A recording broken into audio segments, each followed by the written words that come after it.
Welcome to me, where suspenseful, thrilling, and mysterious stories will draw you into a world where the lines between reality and fantasy seem to blur.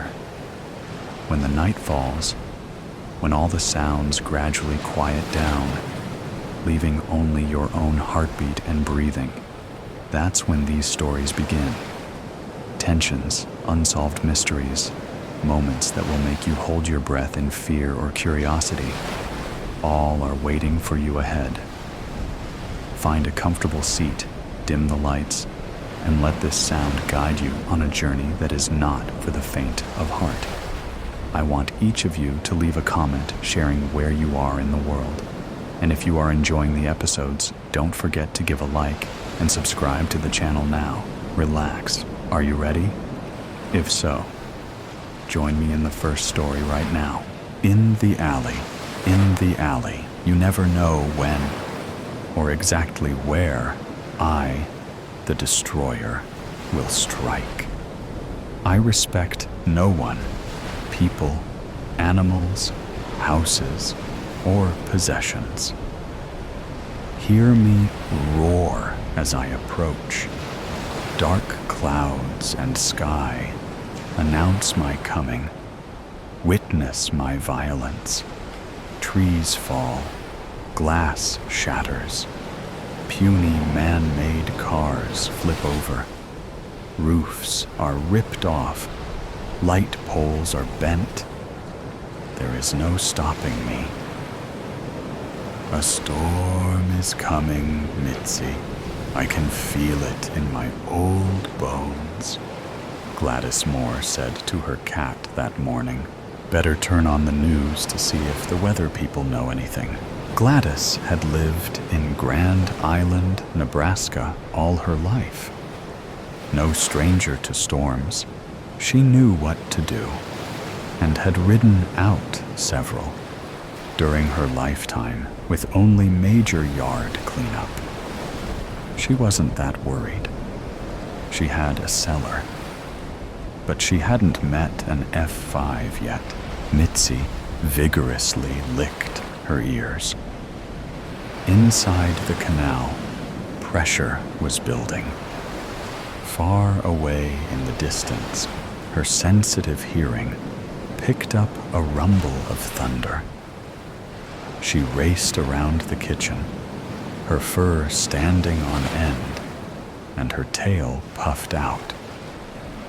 If her person knew what was good for her, she would slide underneath the bed soon. Well, that is, if she would fit. Rusty Booman heard the news. Same county, same general vicinity. A twister is headed our way. Rusty yelled at his brother, Charlie. Clothes and shoes were jammed on. A camera was slung around Rusty's neck. The back screen door slammed. Charlie gunned the Chevy farm truck as dust and gravel flew up behind them on the road. Rusty switched the radio on and listened to the newscaster. "Turn toward Alda," he said to Charlie. Just then, his phone began flashing. This is the emergency warning system. Prepare for tornado near Alda and Grand Island. Charlie peered up through the truck window at the sky, where greenish-gray clouds amassed. A stiff wind whistled through gaps in the insulation around the truck's doors. Suddenly, the gale held its breath. The eerie silence momentarily chilled the simmering excitement of the young men. Charlie pulled to the road's shoulder. "This is it, Russ. Get the camera ready. Our names will be all over TV when we get a close-up picture of the funnel coming down. They will say something like, 'Young storm chasers capture tornado touchdown.' and we'll be famous." They jumped out of the truck, and Rusty adjusted his camera's f-stops. Later, what was actually said was, "Young storm chasers killed near Alda. Their pickup truck lay in the ditch next to the road. Who knows what happened to the camera and the pictures?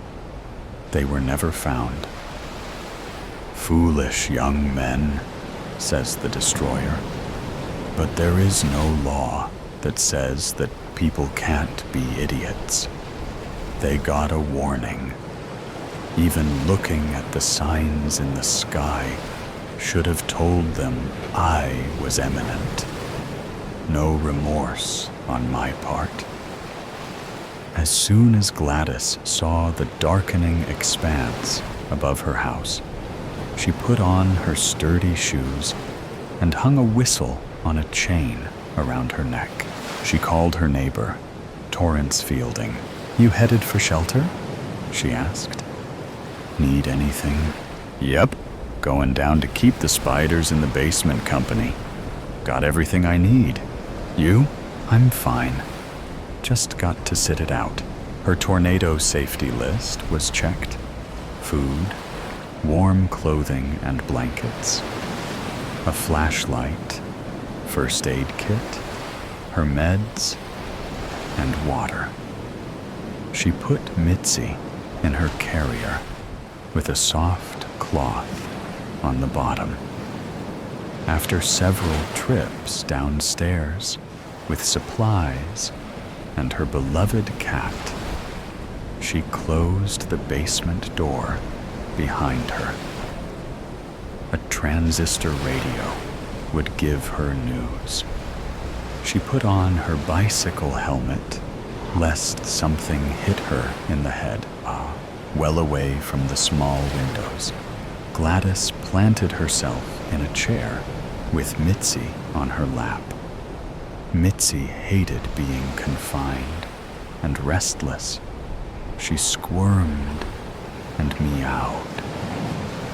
Outside, the wind rose and shrieked and howled like a possessed animal while they waited and waited. Fear shivered down Gladys's spine. Then a silent lull, somehow more frightening, like the storm was gathering strength for its next onslaught. The house began to shake. Hail rattled down outside like bullets. She covered her head and Mitzi with a blanket. Slam, bang. They could hear wood splintering, objects falling and crashing to the floor above them. Paint cans plunged from the basement shelves, and some ruptured, spattering the cement with color. A suffocating pressure bore down on Gladys's chest. Rising dust made her cough. Her heart pounded, and her breath came in gasps.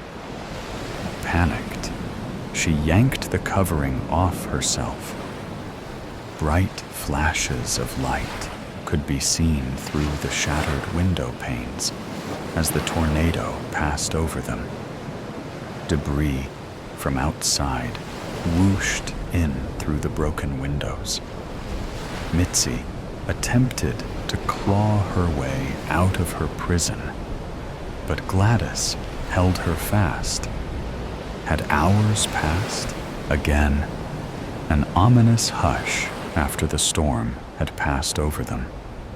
But Gladys sat still for minutes, squeezing the carrier against her shaking body. Mitzi let loose a yowl. "We're safe, sweetie." "We made it." Slowly, Gladys stood. Her shoes crunched over broken glass, blown clear across the floor. Avoiding the paint puddles, she grasped the handrail with one hand and climbed the stairs to the door leading back into her house. It would not open. She jiggled the handle. Nothing. She set Mitzi down on the stairs and pushed her weight against it. Wouldn't budge. No way could she crawl out those dinky basement windows. Anyway, she'd be cut to pieces. Wasn't there a hammer down here somewhere? Yep, it had fallen from its perch on the pegboard. My strength isn't what it used to be. These doors were made solid. Not such a great thing right now. She kept hammering without much result. Sweat rolled down her face. She should be glad she'd survived. But now being trapped was scary too. Mitzi wasn't helping. Her plaintive cries grated in Gladys's ears and made her more on edge. She set her weapon down and rubbed her forehead. To her surprise, her fingers came away bloody. When had she got injured? Now it hurt. But when she looked down, her eyes rested on her whistle. She blew with all her might, while Mitzi flattened her ears. Hours later, when Torrance was able to exit his own house, which had been flattened by the big oak in his yard, he hurried to Gladys and heard her now faint whistle. He shook his head in wonder. One wall with a door stood. Otherwise, her house was a pile of rubble. "I hear you, Gladys," he shouted. "I'm going to get you out." The destroyer laughed as he barreled down the countryside, wreaking devastation as he went. Even the people like Gladys, who planned ahead, aren't completely safe from me. I demolished her house. She's homeless now. But like others, she might rebuild. Spawned by a thunderstorm, I'll gather strength again soon and plunder this same area. Crazy people. There's a reason why they call it Tornado Alley. Seeking fair lady. No matter how much she fussed with her blonde locks, Lady Charity Farnsworth cast a blue, deviled countenance before her boudoir mirror, so could not achieve a desirable outcome. She finally relinquished the brush, tossing it to the makeup-strewn vanity as she thought to herself, "Whatever am I to do? My father has forbidden me to ever entertain my beau, Sir Riley, in any genteel ton company henceforth. He doesn't understand the depths of our love for one another. What is the point of attending yet another tea or ball in pretense of making a match when in my heart of hearts the perfect match already exists? There is none other I would ever want to be yoked to. Why can't Father forgive our innocent indiscretions in the garden and offer Sir Fenwick another opportunity to win his graces? So what if he saw us kissing? Giving up, she flung her arms out wide, then buried her face in her hands as she sobbed. Presently, a cautious knock sounded at the door. "Oh, Charity, dear," came the voice of her father. "Let me in to see how you look. You'll be meeting some exciting, eligible bachelors tonight.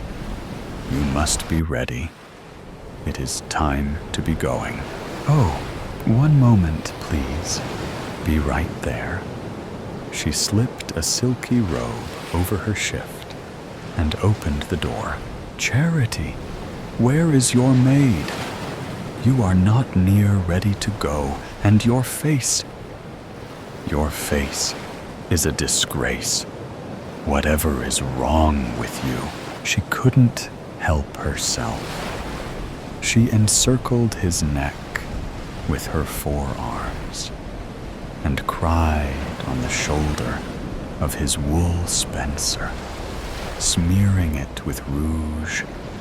Please, Father, I have no desire to meet any other man. I only yearn for my true love. Do you mean that insufferable rogue, Fenwick? He treated you like an adventuress. No respect for you or myself. I will not be bamboozled by the likes of him. You deserve a man of honor, the kind that will be at the gala tonight. Now get into your gown. As long as you are under my roof, you'll abide by my rules. I'll pick out a suitable mate for you, one that will be an advantageous coupling. End of discussion. He disentangled himself from her and slammed the door shut on his way out. 1 second later, the door opened again as he stuck his head in. Don't bother getting dressed now. We would be late. I'll simply bring home some lucky fellow with me. You'll meet him when I get back, and we will have a ceremony this weekend to make you his wife. That'll put an end to your nonsense. Once he left, Charity wailed louder than ever. No, no, no. He can't do this to me. She collapsed on the bed in tears. Meanwhile, out in the garden, Sir Riley crouched behind a leafy rhododendron, watching for the carriage to leave. It surprised him to see Lord Farnsworth was alone. That meant chances were good that Charity would be alone inside as well. He had ridden along with his partner, Sir Carlton Winslow, when he came to escort Dowager Countess Diana Honeyfield, Charity's aunt, out to dinner. His hope had been to follow Charity and her father to whatever event they had planned for the evening and try to win an audience with the Lord to apologize for his behavior at their last meeting. This turn of events was even better. Dare he approach his fair maiden to pick up where they left off?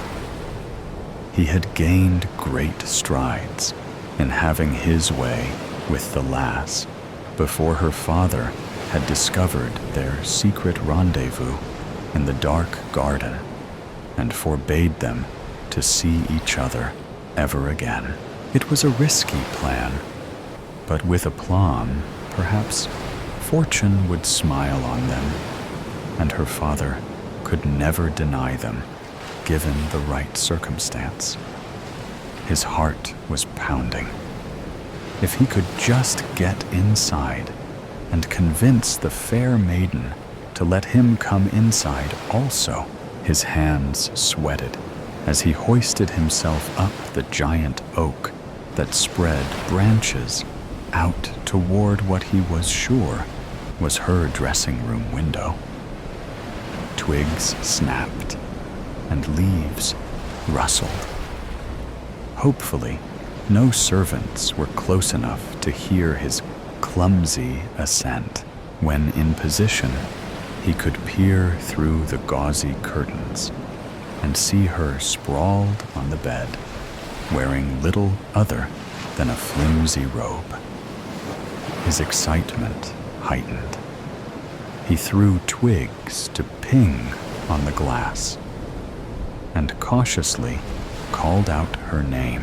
What was that noise? I miss Riley so much. It is as if I can hear him calling to me. She stretched up from the mattress, allowing the robe to fall away, exposing more tender flesh. Then she realized where the noise was coming from and ran to the window. She couldn't get it opened fast enough when she saw her love clinging to the branches. Soon he was within her grasp, and they clung to each other. Mouths searched and found one another. Fingers fumbled at clothing till it fell away. Palms grabbed and caressed and repeated and explored uncharted territory. He picked up her trembling body and carried it to the bed, gently placing it as he wordlessly asked permission to envelope her. She willingly granted access and likewise enveloped all of him. They brought each other to tottering heights, crashing deliciously down, and climbed again and again, becoming one with each other. Let no man put asunder, losing all sense of time and space. They belonged to each other. They were in total bliss until Charity. It is your father. I have someone you need to meet. He will soon be your husband. I am giving him your hand in marriage. Come out at once. Charity wilted in Riley's arms. You mustn't be caught in here. He'll kill you. Then he'll kill me, slowly. I know the kind of man he would choose for me. Nothing like you. Climb out, please, she whispered. I'll not give you to another man. I'll face those barking irons if I must. But you belong fully to me now. We've been caught red-handed, but we've done nothing wrong. No apologies anymore. I'll make you an honest woman. We'll visit the Amen curler tomorrow. We love each other. Your father has to see that now. No swell will have you after tonight. I'm not sorry. He kissed her quickly and slid out the window just as her father opened the door on her nakedness beneath the sheets. 1600, November 28, 2024. Subterfuge. Suitors precariously climbing trees and pressing their suit. Ripped bodices. Hot kisses. Near discovery. I nearly swooned. What more could possibly befall our hero and heroine? Be still, my heart, and wait impatiently for the next installment of All's Fair. 1640, November 28, 2024. So glad you approve. Thought about changing ending to where she climbs out with him and they disappear too? Haven't entered it, so think it is okay to change. Happy Thanksgiving. Reply. Edit. Delete. Upvote. Downvote. 1 point. Trudy Jass. 1656. Nova 28. 2024. Happy Thanksgiving to you. You could have her slip out before she meets what's his name, or in the day or two before the wedding. Auntie could have a little tea party for her, and off the Jersey or Gretna Green they go. Reply. Report. Upvote. Downvote, 1 point. Mary Bendixson, 2055. Nov 28, 2024. Right on. Reply. Edit. Delete 36. Nov 28, 2024. Your story has a lot going for it. It's dramatic, emotional, and packed with tension, all of which make for an engaging Regency romance. Charity's despair and her father's overbearing nature are written in a way that makes the stakes feel real. It's clear how much is on the line for her, and that emotional pull keeps the reader invested. I love how you've woven in Regency-era details like Spencer, Ton, and Amon Curler. Those touches make the world feel authentic as without being overwhelming. Charity and Riley's relationship feels passio. Reply. Report. 1644. Novi 28, 2024. So appreciative of your comments. Was considering changing the ending to her climbing out with him to the unknown. What do you think? Happy Thanksgiving. Reply. Edit. Delete. Upvote. Downvote. 1 point. Rebecca Lewis, 1808. Nov 29, 2024. Happy Thanksgiving to you as well. I think having Charity climb out with Riley could be a powerful ending. It adds an extra layer of defiance and agency to her character. It would show she's willing to take control of her own fate instead of being trapped by her father's demands. Plus, it leaves the story on a romantic and adventurous note, with the two of them facing an uncertain future together. That kind of ending would feel satisfying and true to the passion you've established between them. If you decide to go that route, you might want reply. Report. Thanks again. I wrote another Too Cute episode last night that sort of fits one of this week's prompts. After reading the new prompts, I think I will pull the fair story and match it with a new prompt. Even though it has several likes, which I will lose, I didn't enter it into contest, so it should be okay to do. Have more family events today, but hope to get this done. Reply. Edit. Delete. Upvote. Downvote. 1 point. Leslie Mamala, 1105. Nov 28, 2024. Well done. I am ready to hear what happens next. Reply. Report. Upvote. Downvote. 1 point. Mary Bendixson, 1653. Nov 28, 2024. Glad you liked it. And thanks for the follow. Have you read the previous episodes, all with fair in them, that lead up to this fiasco? We'll get back to your work after today. Happy Thanksgiving. Reply. Edit. Delete.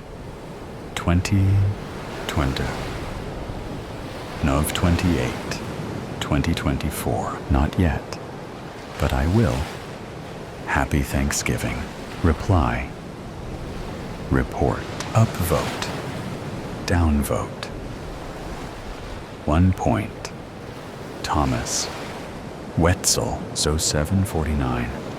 Nov 28, 2024. Your writing is so sophisticated, I can barely understand half of it. I just know it's awesome. You are so good. I'm gonna go watch every episode of Downton Abbey, and then come back to reread this and see if I can actually appreciate it like an intelligent adult. Happy Turkey Day. Reply. Report 1649. Novi 28, 2024. Gobble, gobble to you too. I don't know about sophisticated. I am only winging it on this ton stream, but glad you like it. Reply. Edit. Delete. Upvote. Downvote. 1 point. Lady Coretta. Stevenberg. 0502. Nov 28, 2024. Always a good read. Reply. Report. Joe 533. Nov 28, 2024. Thank you. Reply. Edit. Delete. Upvote. Downvote. 1 point. Alexis Araneta. 1748. Nov 27, 2024. An adorable continuation of your series. Lovely work.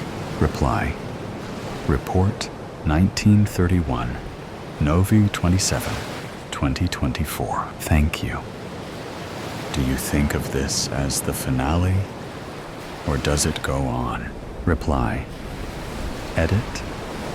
Delete. Ambition. Arms up, the man said. A smile touched my lips, and I did as I was told. I knew that I'd fucked up. There was no denying it. This meeting was a formality, not a death sentence.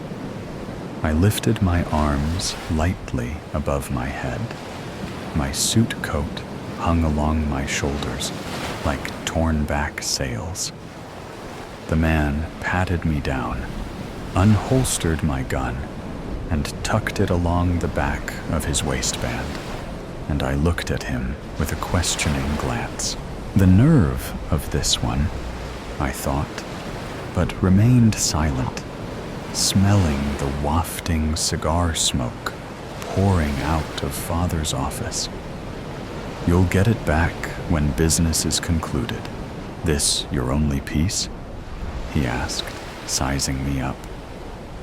I nodded and tucked in my shirt along the waist again, shimmied my pants into a better position. The man stood aside, gesturing for me to enter. My hand wrapped around the brass doorknob, and the thick wood creaked inward, and all at once the smell of Father's cigars hit me harder than a ton of bricks. My eyes watered. Making my way inside through the haze reminded me of the night we went down to the docks to pitch the body of Lenny Chesnetter over into the dark water. Not me, Lenny's voice echoed in my mind. I didn't do nothing. I swear it. Nothin', I tell ya. The gunshot always sounds louder when it isn't you pulling the trigger. I entered the lavish office, my father sitting behind his desk like an old king at his throne. And to the chair along the right of the desk, my brother, turning his head to look at me. Even for all the years since the day of his automobile accident, I can never get used to the sight of that scar. A jagged line running along the left temple toward the middle of the cheek. Have a seat, Father said.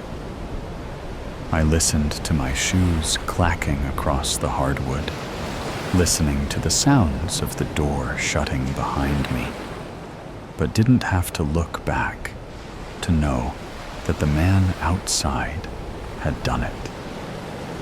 Other scents were mingling in the air. Father's cologne, as well as my brother's.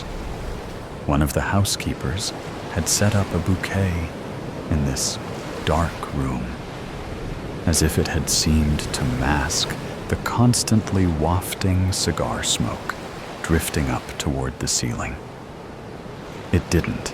I found the open chair to my father's right diagonal from his spot behind the desk, and took the wide way around, pulling the chair back so that the three of us now sat almost in a perfect triangle.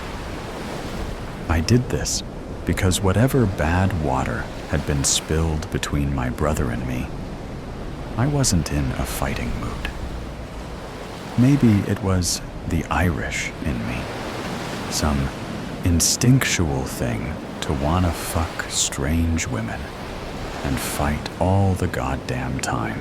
My brother scoffed at this, gusting his air, and flapped his coat back to the center of his torso, over the velvet blue vest beneath.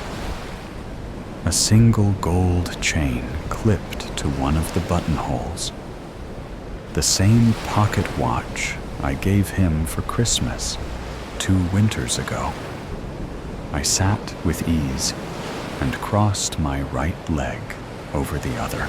"Let's get down to it, boys," Father said.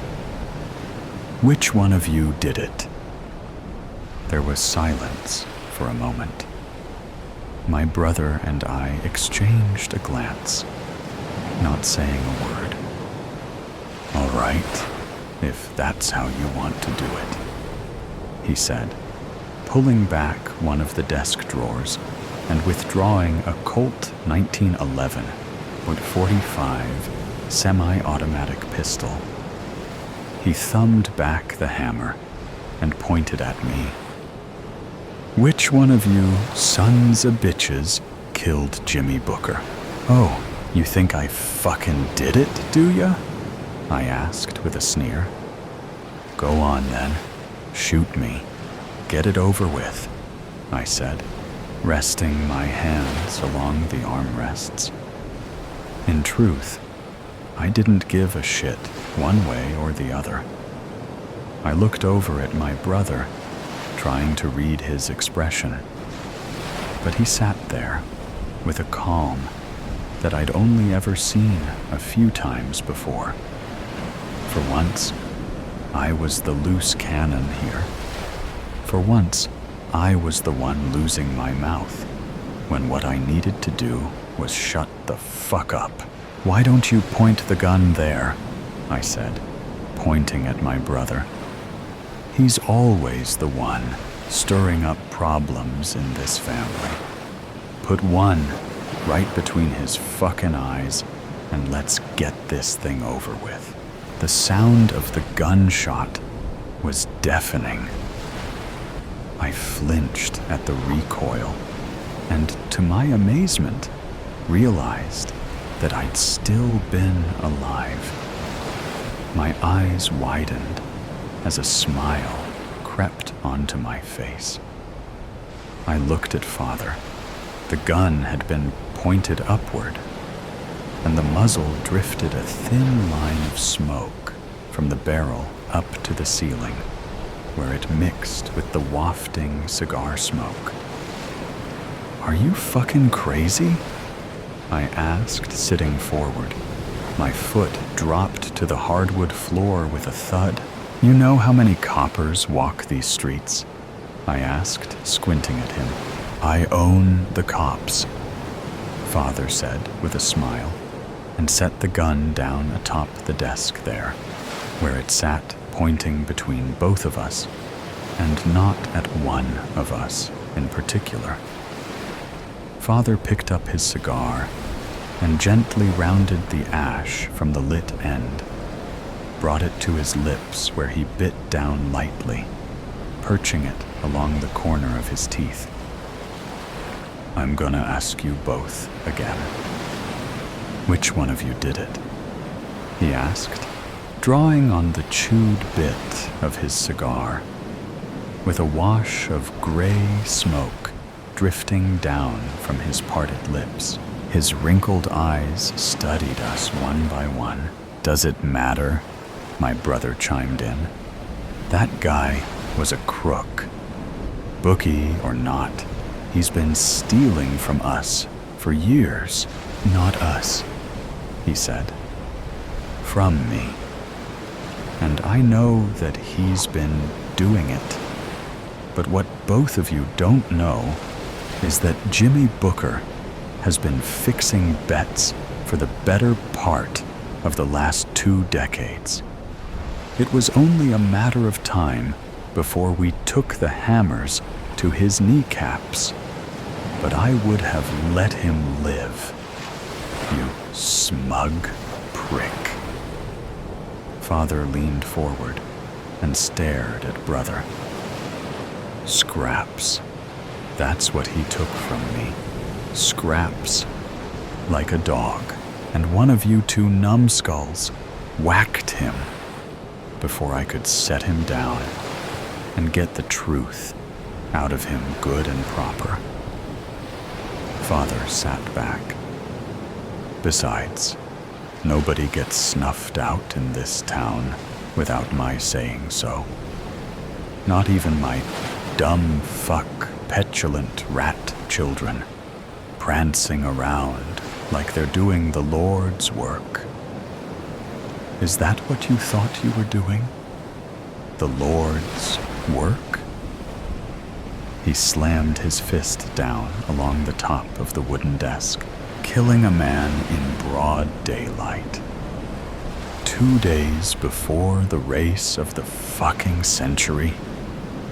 He stood quickly, the chair behind him falling back as he towered over the desk in front of us. "Do you 2 idiots have any idea how much fucking money I was going to make off of that race?" "55 large," I said. I knew I'd seen the books. "How much money did you take him for, anyway?" Father asked, pressing his knuckles down along the top of the desk. "How much money did you recover from Jimmy's safe?" "All of it," I said. "How much?" he asked again. His pupils were so large that you couldn't see the blues there anymore. Only the blackened coals for eyes where color had once been. "We're wasting time," my brother said absently. He had begun running his fingers along the scar across the left temple beside his eye. He did this, of course, an old gambling tell of his, when he bluffed. "We had another bookie lined up, south side, Giovanni's man." My father was stunned into silence. He turned and picked up his expensive leather chair and set it upright once more, collapsing into it. "Let me get this straight. You killed my man so that you could use the Italians. Do you think because we have some truce with those Goombas, you can take out one of our own and fix bets with another organization? Looks like you boys are trying to run this family." Father rubbed his eyes, his cigar still perched in his teeth along the corner of his mouth. He breathed in deep, the cigar cherry lighting up the inside of his palm, and he pulled it from his lips, curling an index finger around it, wet and gnarled. His hand perched along the armrest, a thick line of smoke wafting from the end of the half-chewed cigar. "You boys will be the death of me," he said with his eyes closed. He turned to look first at my brother, and then at me. "What gave you smartasses the bright idea to fix bets with the Italians?" My brother glanced at me, and then back to Father. "Because it's our time to move on their territory. The Italians are weak. They lost 3 good men to bank robberies, another 2 to the bombing last month." My father's eyes glinted. Between the 3 of us, none of us saying the thing there beneath the surface. That father had been orchestrating the bombings. There had been dozens in the months past. He'd been killing off the Italians from whatever shadows that he'd been operating in, beneath the guise of a truce all this time. The bombs that had been planted, the coppers tipped off about the bank robberies, was only a fraction of the work that had been done. Explosives were planted in engine rooms, aboard steamers, docked in Boston Harbor, prized fighters dying suddenly from arsenic. There was a level of depravity not spoken of within this room, and between the 3 of us, nobody had said a word. "Why, Jimmy?" Father asked. "Why in all of this did you take out my very own fucking bookie?" I sat forward, an elbow cocked behind me along the armrest. "Because Jimmy wasn't who you thought he was." I stared across the desk. My brother shifted beside me. "Jimmy wasn't just fixing bets for you. He was fixing them for the Italians at the same time. He might have been taking crumbs from you over the years, but he's been raking it in hand over fist with the Italians for a decade or more. Jimmy is a distant cousin to the Giovanni Syndicate, married to one of our very own." "How do you know all this?" Father asked, raising an eyebrow. "You're not the only one who bribes cops," Brother said. There was laughter then. Father sat back against the leather chair and stared for a time at the ceiling, running his thick fingers through his thinning red hair. "Word on the street is Jimmy's been letting bits and pieces of information slip past our lines for years.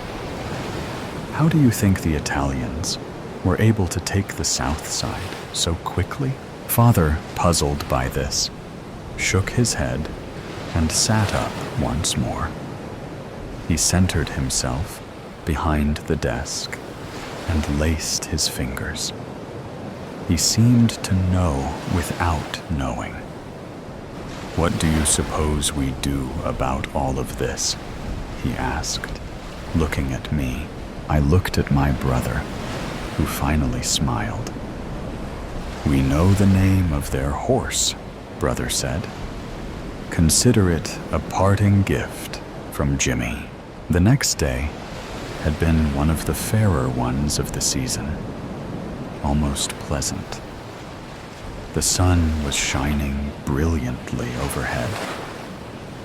I squinted through my tinted glasses, my cap tucked low over the eyes. I stood in the open air, smelling the vibrant scents of the women in attendance all around, their floral dresses puffed beneath the small of their waists like delicate flowers, concealing something even sweeter there beneath. My eyes moved across the sea of faces there, the onlookers waiting for the next race to begin, and with the gunshot that rang out, a few around were startled. But the next round of horses were padding down the track. Our horse wasn't among them, but was the next to follow. So I had little interest in this race, except for the equestrian appeal of horses galloping along their curved track, with each of their jockeys whipping their hindquarters in feverish gait. The crowd erupted into cheers and applause. The leader among them, a tan beauty with a red-jacketed jockey standing above and hunched over the bobbing head of the horse that he rode. They crossed the finish line, the crowd erupting into feverish applause. "Ours is next," my brother said beside me. All was taken care of. I needn't bother with going over the morning's events, as I'd known well into the mid-afternoon what had transpired. Giovanni now lay along a cold slab downtown, the mortician sifting through the gunshot wounds that had been inflicted by the Tommy guns that took out their entire entourage as they approached their prize-winning horse, named Winn-Dixie. Our man inside had seen to poisoning Winn-Dixie with enough tranquilizers to kill a horse, to pun, but we'd be there to watch it as it happened. The horses had left the track, their riders collecting their wreaths of flowers before padding along the high walls to adoring and cheering fans. "You're certain it's been taken care of?" I asked, looking at him, my eyes trailing over the scar along the side of his face. "It's done," he said, without looking at me, feeling my eyes running along the course of that jagged line. I focused forward once more. "Father will be pleased," I said. There wasn't anything else to say. This was the first in many events moving forward. The decision that we were consciously making in a coup to take out our flesh and blood and run the organization the way that we saw fit. The world was moving right along beyond the cozy place that Father had built and remained. This was the world of the steam invention, industrialization, changing political landscapes, and even grander concepts that eluded Father.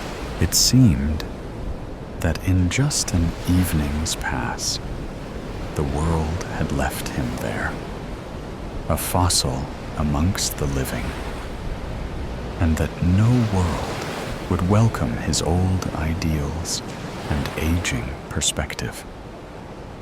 I glanced at my brother now, not knowing how long he'd been staring at me. Both of us knew. "When this is all over, you'll take the north, and I'll take the south side," he said. I focused my attention on the track before us and nodded. I would take over my father's estate, and my brother would take control of the Italians. Boston was ours for the taking. There was a long pause between us, waiting for the next race to begin. A stir of excitement amongst the onlookers. And then the gunshot came. The gates opened. Our horse, Lil Red One, roared past the others, but at the third gate, Winn-Dixie trotted forward in hopefulness, keeping a fair speed at first, before arching its head backward and falling onto the ground, with its back legs splayed as it rolled to its side, knocking its rider from its back.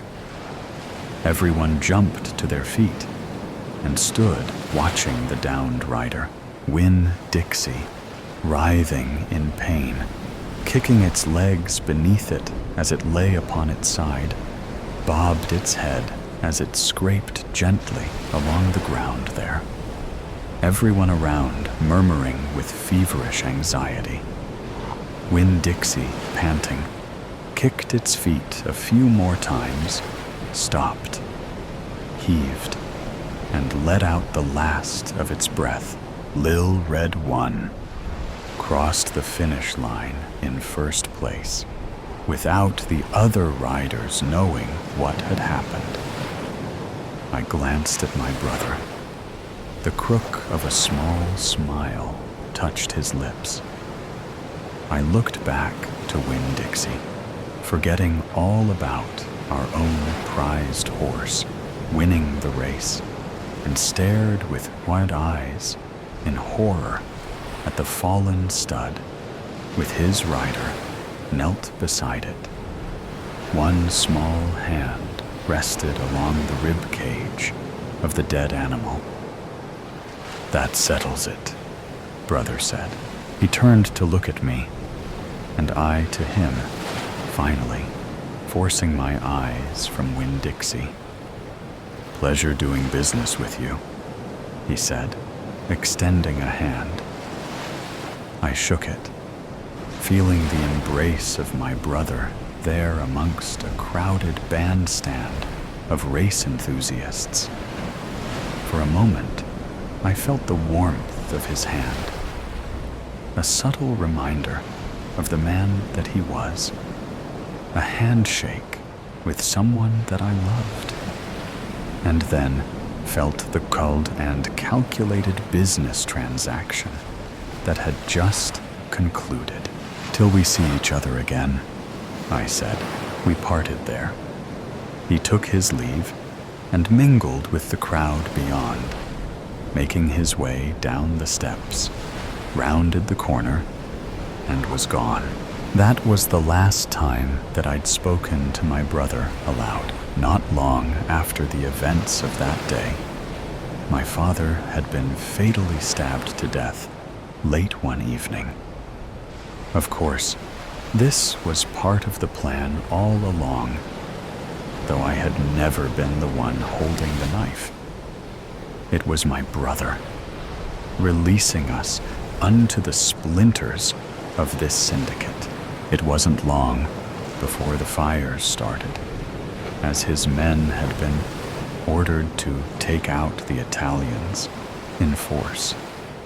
The gunshots, for a time, had been frequent and unrelenting, often in broad daylight, but skirmishes clamored through the nights in those early days. Only rumors of these prominent Italian family members slain in cold blood, or that of the houses that had been burned in the early morning hours while they slept, cozied in their beds. My brother is always the benefactor, or presumed to have been.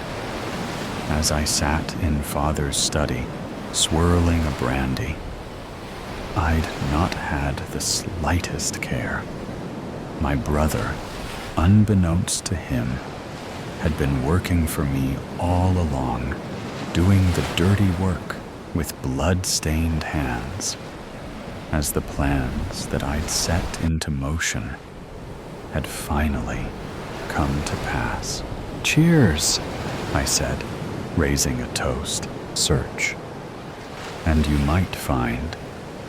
Search, and you might find." I am an independent journalist, living in a world of news spilling out at an unprecedented rate in the history of mankind.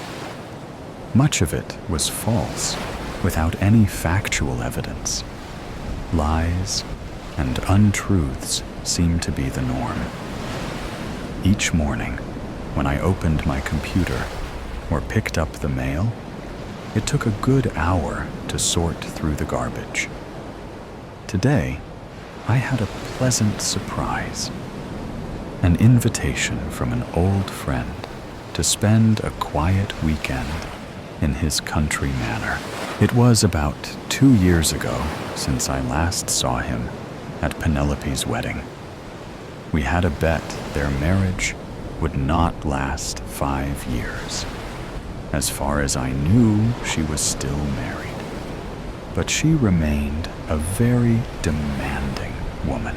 At the university, I had been a very close friend of George Webster. He was now Sir Webster, a member of Parliament. He was a pleasant chap with a head of white hair and a round, chubby face with distinctive blue eyes. He had a corpulent body, no doubt, from hearty meals and plenty of drinking. His wife was quite the opposite, with a slender profile and reddish hair arranged like a beehive on the top of her head. She had a wicked sense of humor and was always enjoyable company. I was looking forward to a quiet weekend in the country. I arrived an hour before dinner to face a manor built 200 years ago. George inherited it from his parents. I remember the parties here when we were students at the university. His parents were great hosts, always inviting a selection of pretty young girls. I believe they wanted to make sure George meets the young people they approved of. George came leaping to the front door and hugged me with great affection. "I will get the maid to show your room. No need to dress for dinner. We will only be us 3. Come down to the drawing room in half an hour for cocktails." While George handed me a whiskey, I warmly embarrassed his wife. Nothing had changed. The beehive on the top of her head was still in place. I am always delighted to be served at dinner with good food and stimulating conversation. His wife left us the moment an excellent cigar and cognac were forthcoming. Once George's cigar was lit, he spoke. "David, do you remember that time at the university I taught you how to catch butterflies?" "Sure I do." "Why are you still an ardent collector and improving your collection?" "If I remember correctly, you were obsessed with butterflies. Bring your cognac and come with me. I want to show you something." We went down a small passage. At the end was a locked door. George took a key from his pocket, opened the door, and switched on a series of overhead spotlights. I have never seen such a beautiful show of hundreds of butterflies with their vibrant and delicate colors. The room was about 26 square meters, with waist-high side oak cabinets surrounding all the 3 walls. The upper 3 walls were covered with 3 large frames of magnificent pinned butterflies. I could see each frame was labeled with the title of 3 continents: the Americas, Europe, and Africa. I stood there, bewildered, completely stunted by the beauty of the room.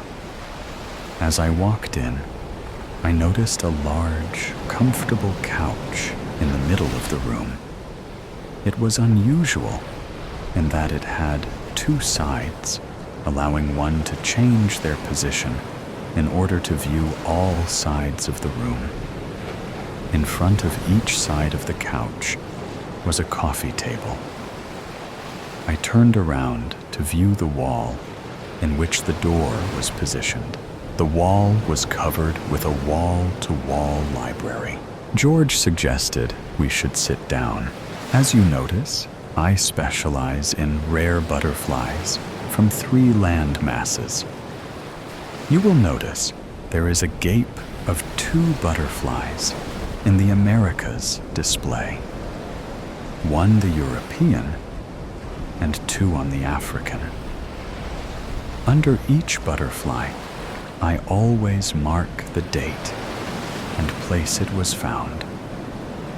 According to my book collection and extensive research, these butterflies represent extremely rare spies. I like to think it is one of the world's greatest collections, representing hundreds of hours of travel and research.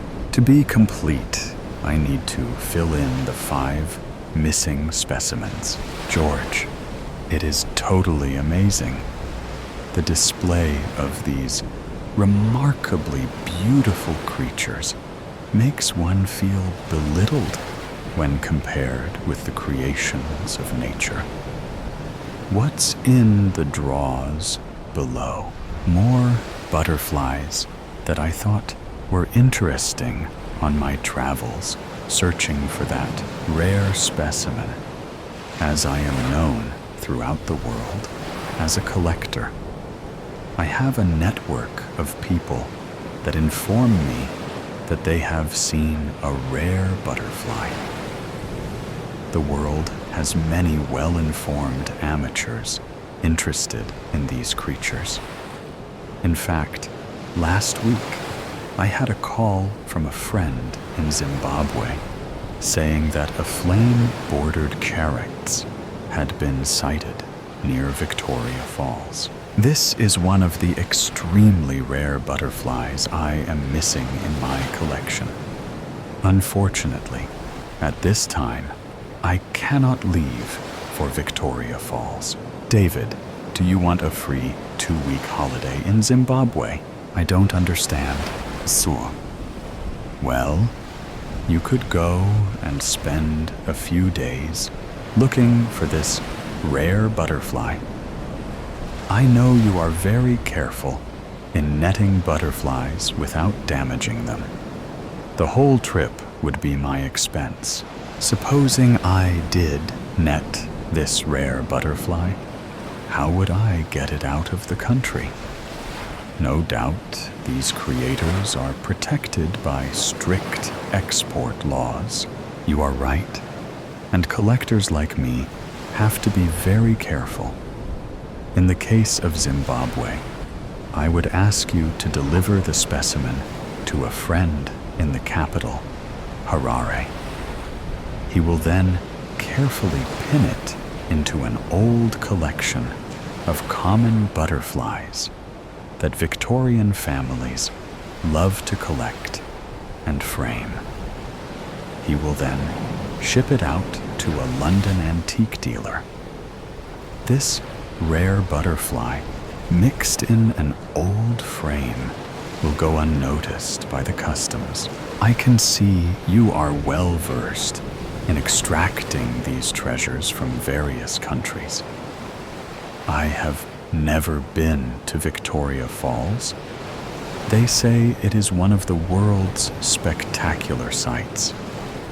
If I agree to go, would there be somebody there to meet me? Yes, my contact would meet you at Victoria's airport and take you to your hotel. He will be your guide the whole trip. I suggest you spend 2 days as a tourist, and then the next 8 days exploring the forest where the butterfly was sighted. If not found in 8 days, take the plane back home. If you, by a miracle, manage to capture it, I ask you to fly to Harare and give it to my friend there. At this point, I recommend you fly home from there. If an overnight stay is required in the capital, my friend will arrange it. These trips are always a gamble, but to add this butterfly to my collection, it is worth the cost of the gamble. We collectors are brain-damaged human beings, obsessed to complete the items we collect in a satisfying and logical manner. Of course, I will supply all the necessary equipment. You will need to consult your doctor about a trip of this nature so that he can supply you with all the necessary preventive medicines. No visa at this point is required for Zimbabwe. So are you game? Just a minute. Let me look at my diary. Yes, I think I could go next week. Is that a yes? I will need 24 hours to make a decision, as I have some commitments next week. If you do go, I suggest you go through Johannesburg and then on to Victoria Falls. Leave the return ticket open, as you might want to fly back through Harare. My man, his name is Robin, born near Victoria Falls, will be with you your whole time in Zimbabwe. It had been several years since I was last in Africa. My knowledge of the various countries on the continent was mainly in the north, so to travel to the south would be an interesting venture. As I sat enjoying a first-class meal on British Airways, it did cross my mind that maybe George had already planned my visit before I was asked down for a weekend. No doubt, his thoughts were that a free trip to Victoria would not be turned down. I also realized dedicated collectors will employ any means available to achieve their ambitions. In my mind's eye, I could see him spending evenings in his butterfly room, completely transfixed by the beauty of these creators. No doubt this room is where George found a haven of peace from his responsibilities of his daily existence.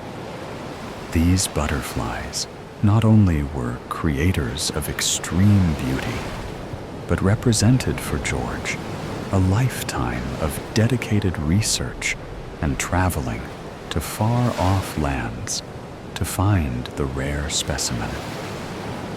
At the university, he had always been an avid butterfly collector, but I never realized the depth of his passion. I remember enjoying myself on various county outings, looking for interesting butterflies. Now, in an artful way, he has got me involved. He must have thought I might be smitten by the activity. The truth of my interest in this trip was Victoria Falls. Naturally, if by some chance I found the rare butterfly, it would give me a warm feeling of self-esteem.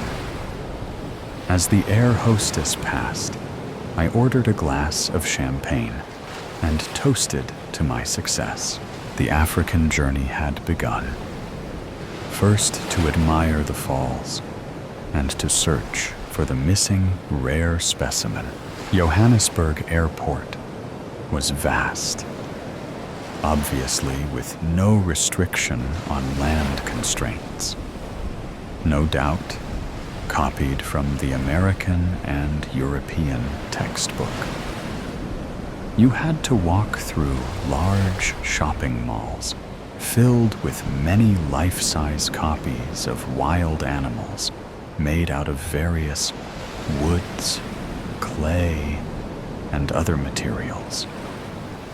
Sizes and prices for all comers. For a second, I had a vision that this extensive animal kingdom became alive, and started to enjoy the sweet human flesh of passengers awaiting planes. Interesting thought. But a chilling turn of events at the airport. I found Robin waiting. The first thing I noticed as we drove towards the hotel was the soft and seductive African daylight, with a warm weather that seemed to envelop you in its arms. Also, through the car window, I was able to admire a series of magnificent trees unique to Africa. About 10 kilometers from Victoria Falls, we turned up a small country road to the hotel. There, I found a little patch of paradise. It corresponded to the photographs shown on the internet. Only 16 bungalows that stretched from a central lodge. I was curious to see the rooms that were described as about 150 square meters with bath and showing facilities.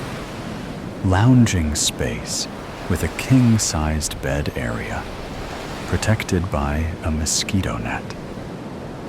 The first time I experienced sleeping under a mosquito net was in Barbados years ago. In those days, it just hung over the bed and needed pulling down. Of course, I was unaware of this procedure. The next morning, I had just one big mosquito bite. Funny how certain circumstances, you quickly learn to use things properly. Back to the hotel, the entrance hall and lounges were decorated to an ambiance of yesteryear. Spacious, elegant, and tasteful. The smiling staff treated me as if I had just come home after a trip up country.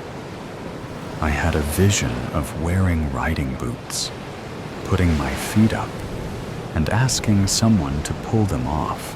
Before I was taken to my room, we sat down with a cup of tea. George's man, Robin, explained why I was here to take photos of butterflies for a London magazine. Before the shooting commenced, we would take 2 days to see the falls.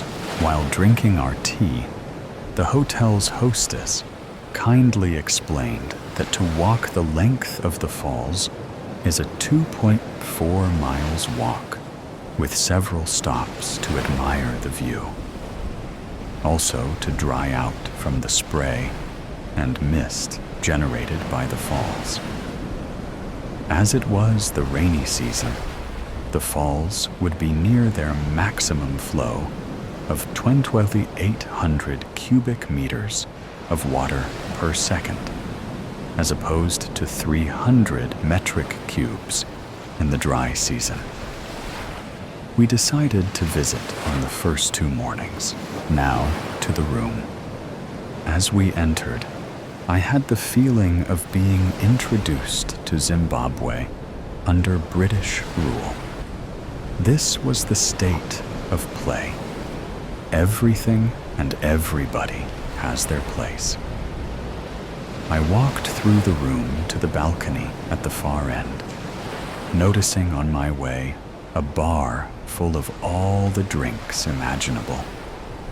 I opened the glass screen windows to experience the Africa of one's dreams. It was a small valley running down to a water hole. I quickly realized the hotel was on a slight rise, protecting it from the multitude of animals slowly grazing their way to water. One could not ask for a more idyllic view.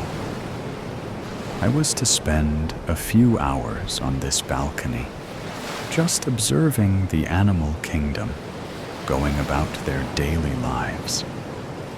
The room was delightful and serviced with all the facilities to make your stay a pleasing memory. I had a bizarre feeling that for the privileged, Africa must have been a very pleasant place. The next morning, heralded by a dawning sun, breakfast on the terrace with interesting choices of food.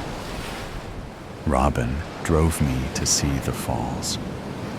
20 minutes drive, we were in the Victoria Falls, parking after being heralded by African folks dancing at the gate. Armed with waterproof capes, we set off towards the falls. The first encounter was the noise, the next the spry, and then through the trees we saw the watershed. It is a sight so awesome, it literally took your breath away. The beauty, the palm hour, and the light and mist reflected from the cascade of water is frightening. I was inspired to write a poem in acknowledgement of its beauty. I knew a magazine in London that might be interested in publishing it. The Falls, Victoria, Zimbabwe. On the horizon, across those vast lands, I saw a wispy sight of mist raising for the earth. No apparent panic from the wildlife.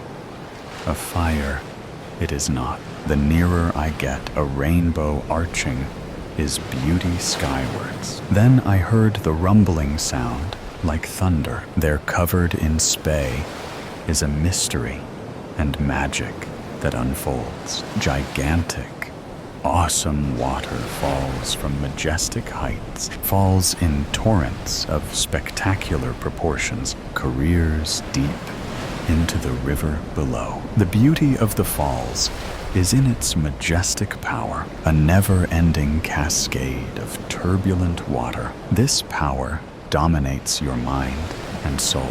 Torrents of water flow through your veins. You are left exhausted and on occasions wet from the spray. One feels very small, experiencing nature's magnificence. The original explorers never saw the falls from the air. The mighty river in its majesty is a glorious prelude before it turns into the eternal beauty of the falls. One visit is not enough for the tranquility of your spirit.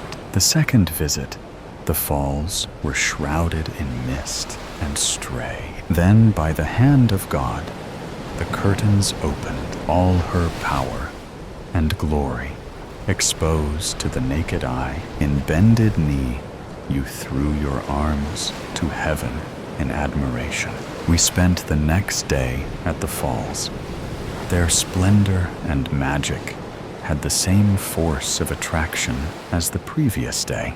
On our third day, Robin took me to the forest where the characte had been sighted. There were plenty of butterflies, and I practiced catching a few.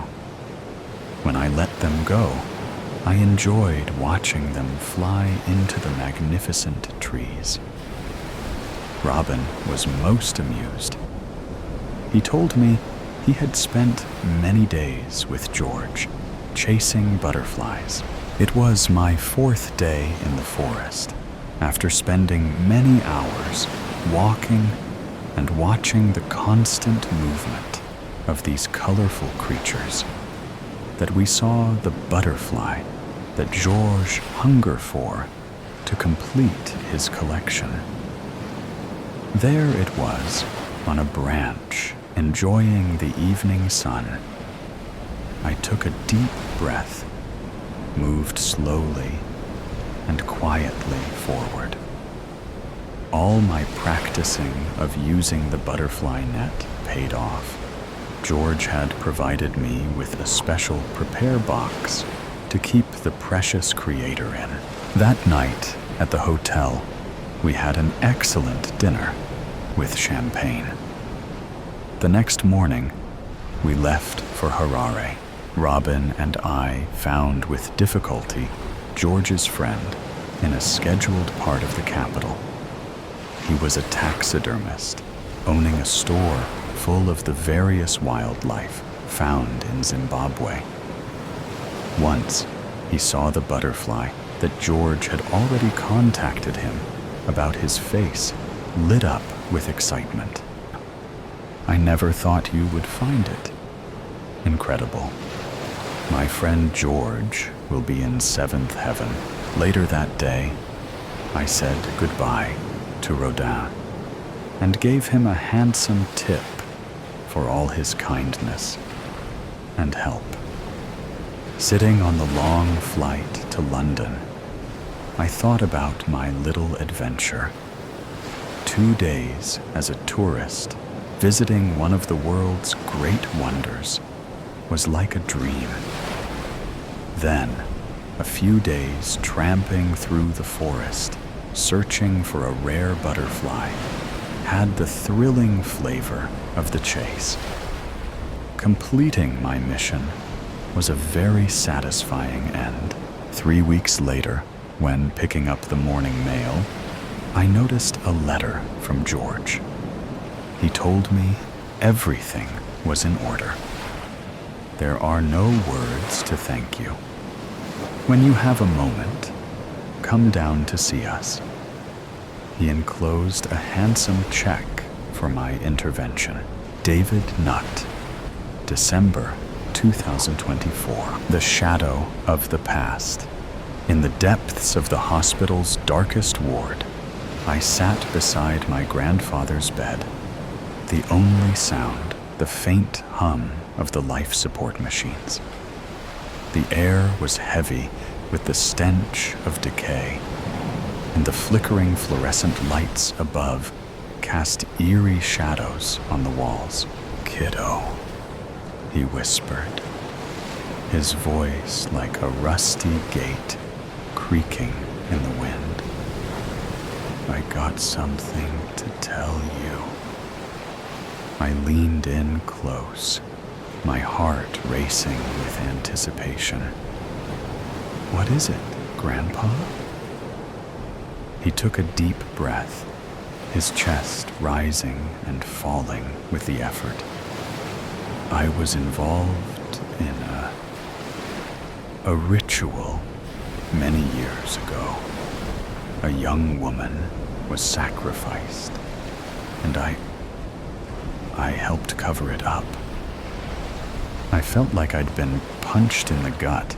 My grandfather, the man I'd always admired and respected, was capable of such a horrific act? "Why are you telling me this now?" I asked, trying to process my emotions. Grandpa's eyes filled with tears. "I'm sorry, kiddo. I'm so sorry.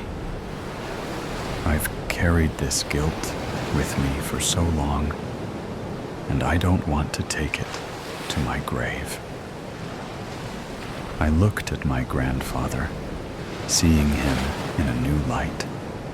I felt a mix of emotions: shock, anger, sadness, and compassion. "Grandpa," I said, my voice soft, "I forgive you, but I need to ask you something." "What's that, kiddo?" he asked, his voice barely above a whisper. "Do you want me to reveal the truth, or keep your secret safe?" Grandpa's face contorted in a mixture of pain and relief. "Please, kiddo, keep my secret safe. I don't want to hurt anyone else with my mistakes." I nodded, feeling a weight settle upon my shoulders. "I'll keep your secret, Grandpa. But promise me one thing." "What's that, kiddo?" he asked, his voice barely above a whisper. Promise me you'll find peace. Finally. You've carried this burden for so long. It's time to let it go. Grandpa's eyes filled with tears again, and he nodded, a small smile on his lips. I promise, kiddo. I'll find peace. Finally. As I sat there, holding my grandfather's hand, I knew that I would keep his secret safe. But I also knew that I would carry the weight of that secret with me forever. The darkness closed in around us, and I could feel the presence of the unknown, lurking just beyond the edge of perception. I knew that I had to make a choice, to reveal the truth, or to keep the secret hidden. And as I looked into my grandfather's eyes, I knew that I would choose the latter. For in the world of shadows and secrets, sometimes the truth is better left unspoken. The machines surrounding us beeped and whirred, a constant reminder of my grandfather's mortality. I looked at him, seeing the pain and guilt etched on his face. "Grandpa," I whispered, my voice barely audible. "I'll keep your secret safe, but promise me one thing." "What's that, kiddo?" he asked, his voice barely above a whisper. "Promise me you'll find peace. Finally. You've carried this burden for so long. It's time to let it go." Grandpa's eyes filled with tears again, and he nodded, a small smile on his lips. "I promise, kiddo. I'll find peace. Finally." As the darkness closed in around us, I knew that I would keep his secret safe. But I also knew that I would carry the weight of that secret with me forever. And as I looked into my grandfather's eyes, I saw something that chilled me to the bone, a glimmer of evil, a spark of malevolence that seemed to grow stronger with each passing moment. I knew then that I had made a terrible mistake. I had promised to keep my grandfather's secret safe, but I had no idea what horrors that secret might unleash. As the machines surrounding us beeped and whirred, I knew that I was trapped in a living nightmare, with no escape in sight. Here is a prequel to the story. Origins, New Orleans, 1955. Etienne Lafleur, a young and ambitious occultist, stood in the dimly lit chamber, surrounded by the members of the mysterious Order of the Red Hand. The air was thick with the scent of incense and something else, something darker. "Brothers and sisters," Etienne began, his voice dripping with conviction, "we stand at the threshold of a new era, an era of power, of knowledge, of transcendence." The members of the Order nodded in agreement, their eyes gleaming with an otherworldly intensity. "But to achieve this goal," Etienne continued, "we must be willing to make sacrifices, to push the boundaries of what is acceptable, of what is human." The members of the Order murmured among themselves, their voices filled with a mixture of excitement and trepidation. Etienne raised his hands, and the room fell silent. "I propose that we perform the ritual of the red hand," he said, his voice dripping with anticipation. "A ritual that will grant us the power to transcend the limitations of the human form." The members of the order nodded in agreement, and Etienne began to outline the details of the ritual. As the night wore on, the members of the order prepared for the ritual, their movements filled with a sense of urgency and anticipation. And Etienne, the young and ambitious occultist, stood at the center of it all, his eyes gleaming with an otherworldly intensity. The ritual began, and the members of the order chanted and swayed, their voices and movements building to a crescendo of power and energy. And at the center of it all, Etienne stood, his eyes fixed on the young woman who was to be the sacrifice. The ritual reached its climax, and the young woman screamed as Etienne plunged the dagger into her heart. The members of the order cheered and chanted, their voices filled with a sense of triumph and power. And Etienne, the young and ambitious occultist, stood at the center of it all, his eyes gleaming with an otherworldly intensity. But as the ritual came to a close, Etienne felt a sense of unease, a sense of guilt and regret. He looked down at the young woman's lifeless body, and he knew that he had made a terrible mistake. The ritual may have granted him power, but it had also cursed him with a guilt that would haunt him for the rest of his life. And as Etienne walked away from the ritual chamber, he knew that he would never be able to escape the shadow of the past. Clay pigeons. "It was 3 days since you last called." "No, I should clarify, since you answered. Since you answered your damn phone and stopped breaking protocol.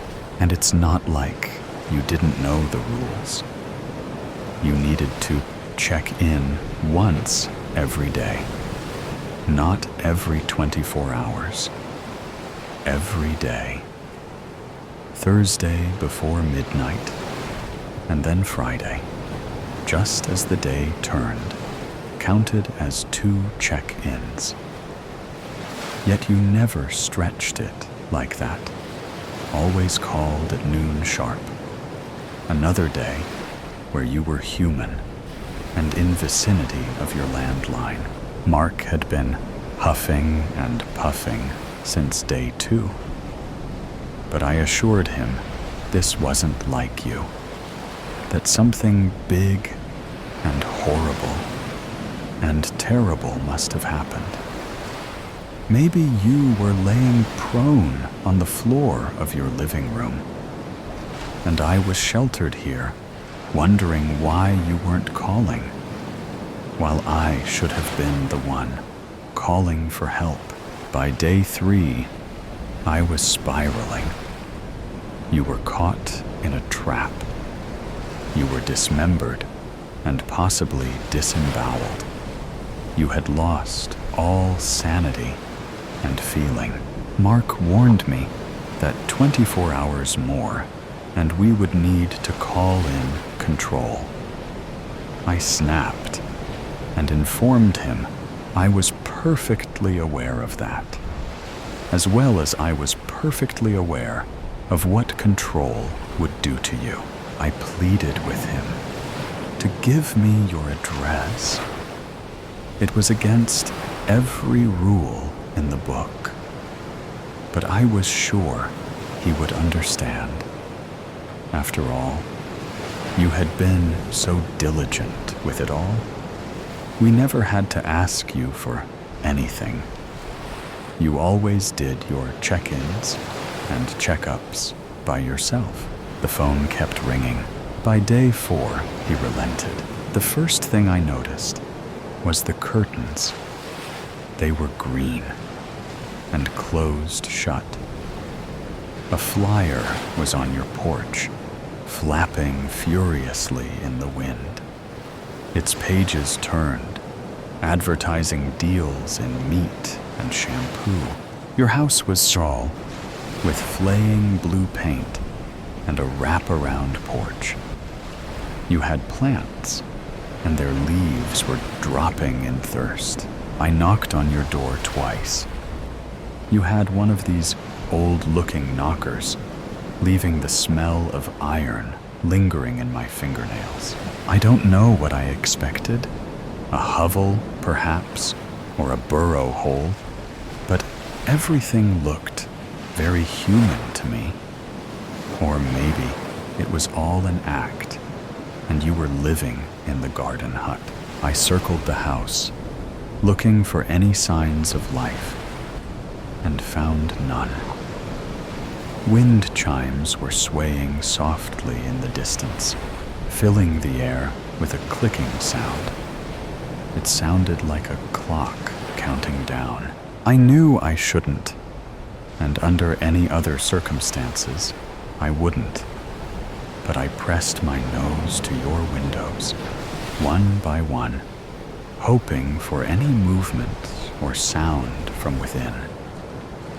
I found myself scanning the air for the smell of your dead body. But then I stopped. Maybe I was giving you too much credit. Maybe it was all an act, and you were all the way to the border by now. Mark had given me the security key. All agency-approved houses had one, even though you never knew. It must have been horrible to know that someone could enter your house at any time. Or at least, that was what Mark had said when I asked him, and then chose not to ask anything more.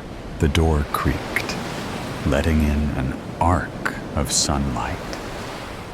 The first thing I noticed was the mirror on the floor, shards spreading in almost a perfect diameter. The second thing I noticed was the pigeon. It flapped furiously around the couch, leaving talon marks on the fabric. The couch matched the curtains, was the first thought I had.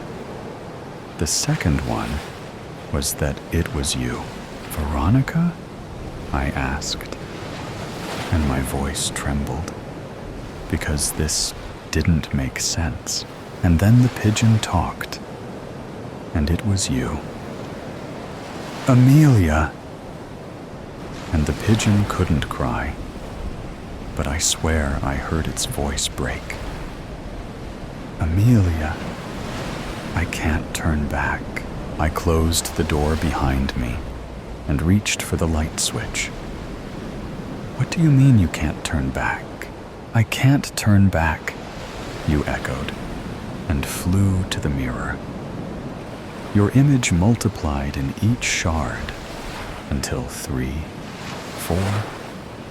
A flock of pigeons were staring back at me. I don't know why. You paused for a second and hoped from one tiny foot to the other.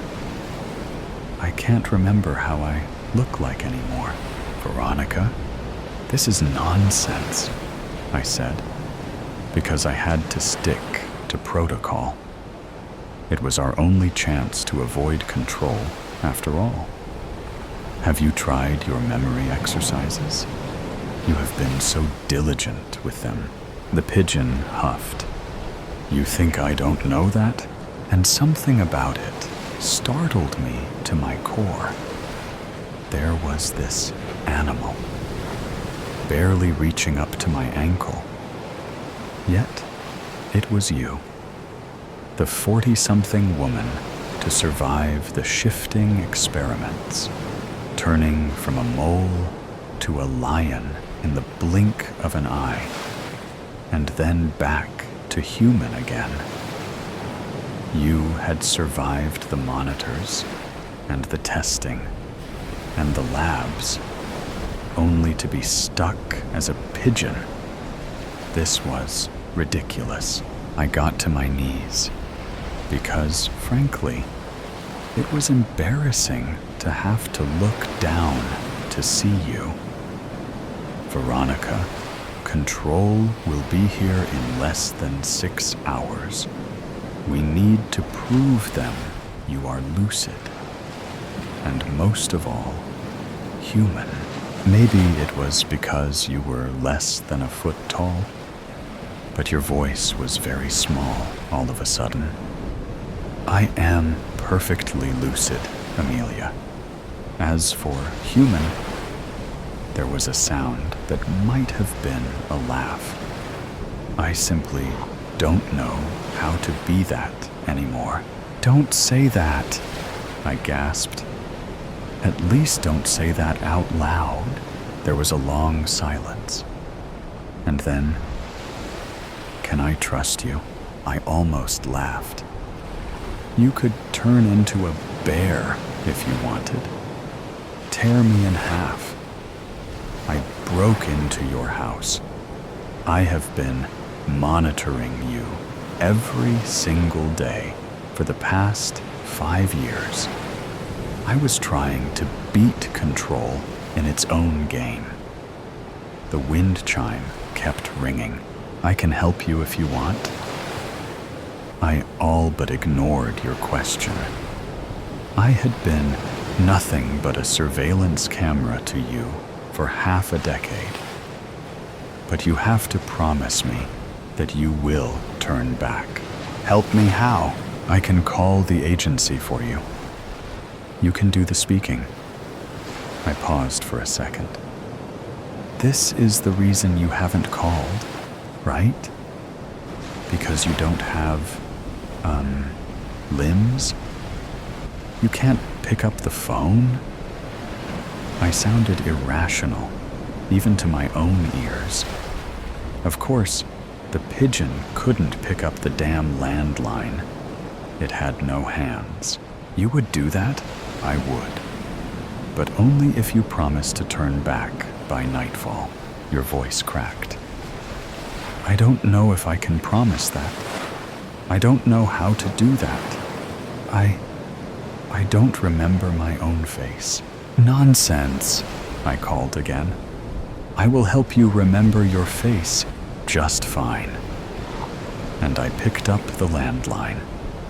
Mark was confused, but relieved. Remarked how I had worried for nothing. And maybe I hadn't reached you yet. But as soon as you show me, you had to tell me to turn back and stop being such a fool.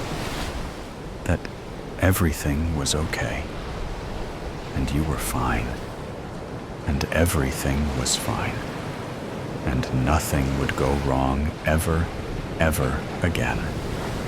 He sounded like a preacher, promising heaven to killers. In short, a whole load of bullshit. When he finally hung up, you flew up to the curtain rod. Why would you do that? You asked. And it was a brilliant question, because I hadn't the slightest idea myself.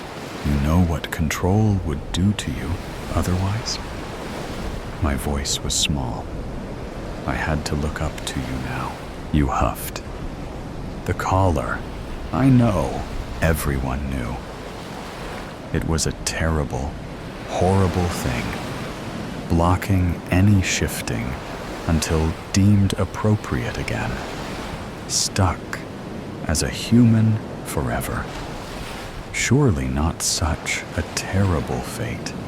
as I had been stuck as a human from the moment I was born, and would likely remain one forever. Yet, why be a human forever, when you could be a different beast every hour? Yet, why be human at all? A small voice always echoed in the back of my mind, but once again, I pushed it down. Envy was one thing, self-hatred was another. Now, let's find your face. I clapped my hands, sounding like a school teacher. This encounter had to take a pleasant turn somehow, even if I had to grab it by the reins to do so.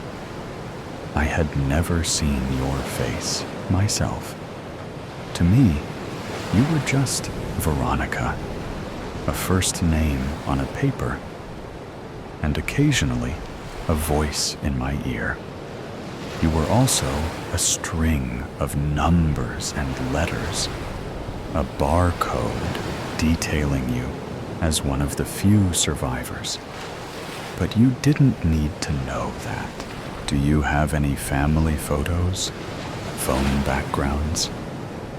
My voice trailed in the quiet of the house. He hit me. It all went still. Excuse me? He hit me. Your voice is steadier now. He hit me, and I needed a way out. I figured I could fly, but then he shot me, and this is when I notice that every feather on the floor is laced with your blood. And the smell I had been ignoring is there. It is tangy and metallic. You laugh. It is a desperate sound, coming out more like a croak. I had never heard an animal make a sound like that. Yet here you are. I guess you could say I asked for it, turned myself into a clay pigeon, a perfect target for him to shoot at. Nonsense, I snap. Don't talk like that about yourself. You keep talking, as if I had never interrupted. It was as if a slate had been wiped clean. I had been diligent with everything. I had been walking around the minefield, tiptoeing mostly, with the agency, with the calls, with him. He wouldn't let me shift.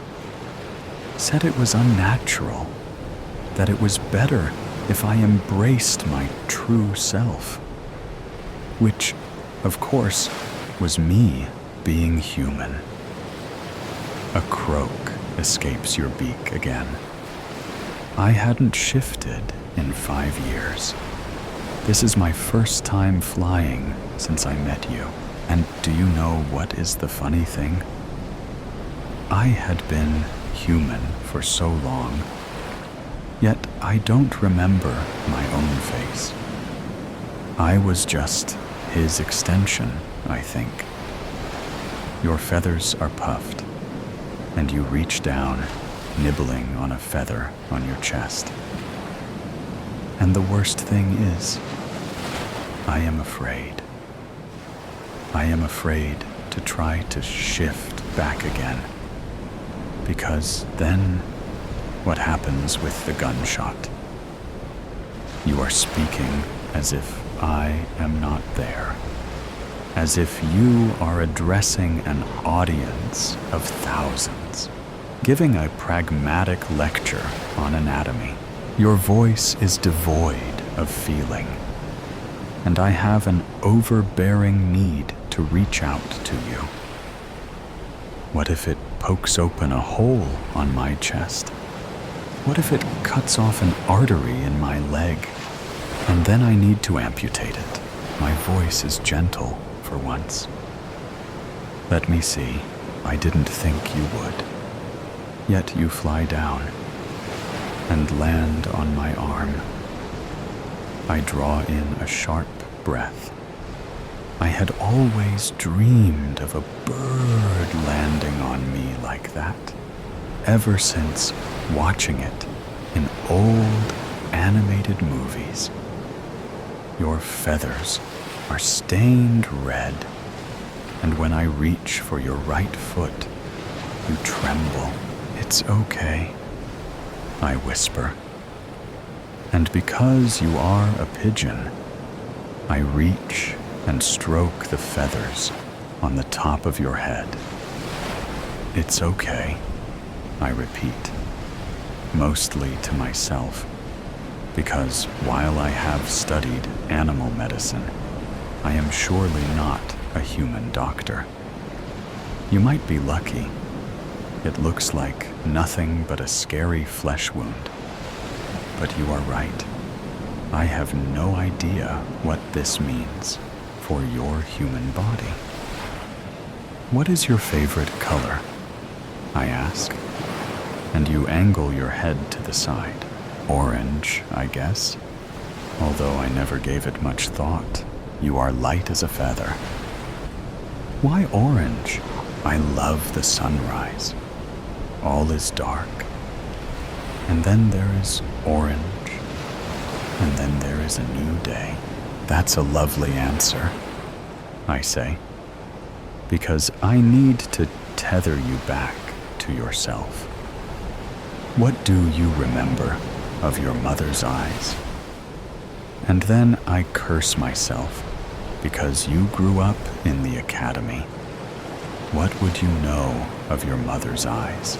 Yet, despite everything, you answer. They were brown, I think.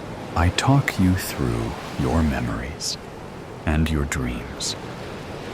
We recall your training and exercises, your memory drills and protocol compliances, who you were before and who will you be after, animal and human anatomy, femurs and phalanxes, muscles and arteries, and how your brain expands, and how your heart beats.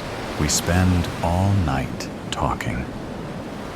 How you are a human, but you don't have to be one. How you want to be one.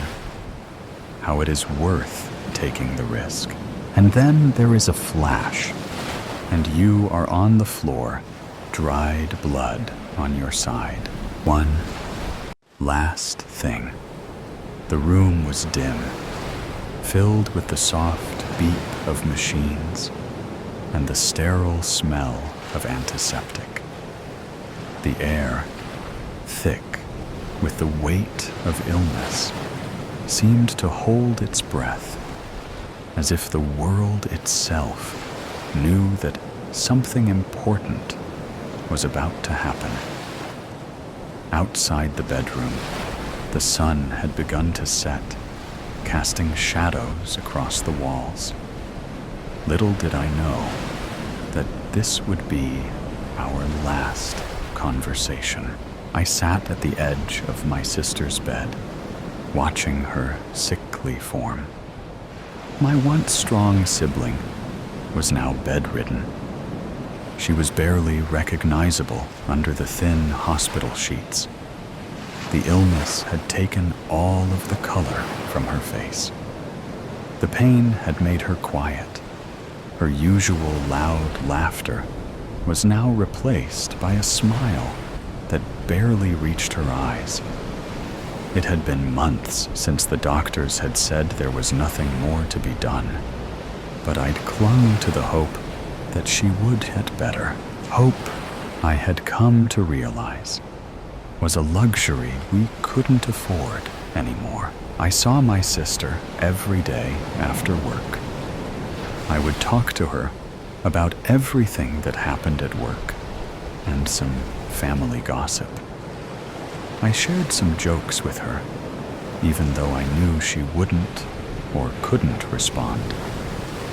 The hospice nurse said to expect her transition any day, but honestly, I didn't.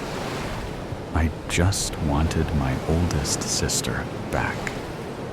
But nothing surprised me more than what she said to me one afternoon. She turned her head towards me and opened her eyes. She grabbed my hand as she tried to get the words out.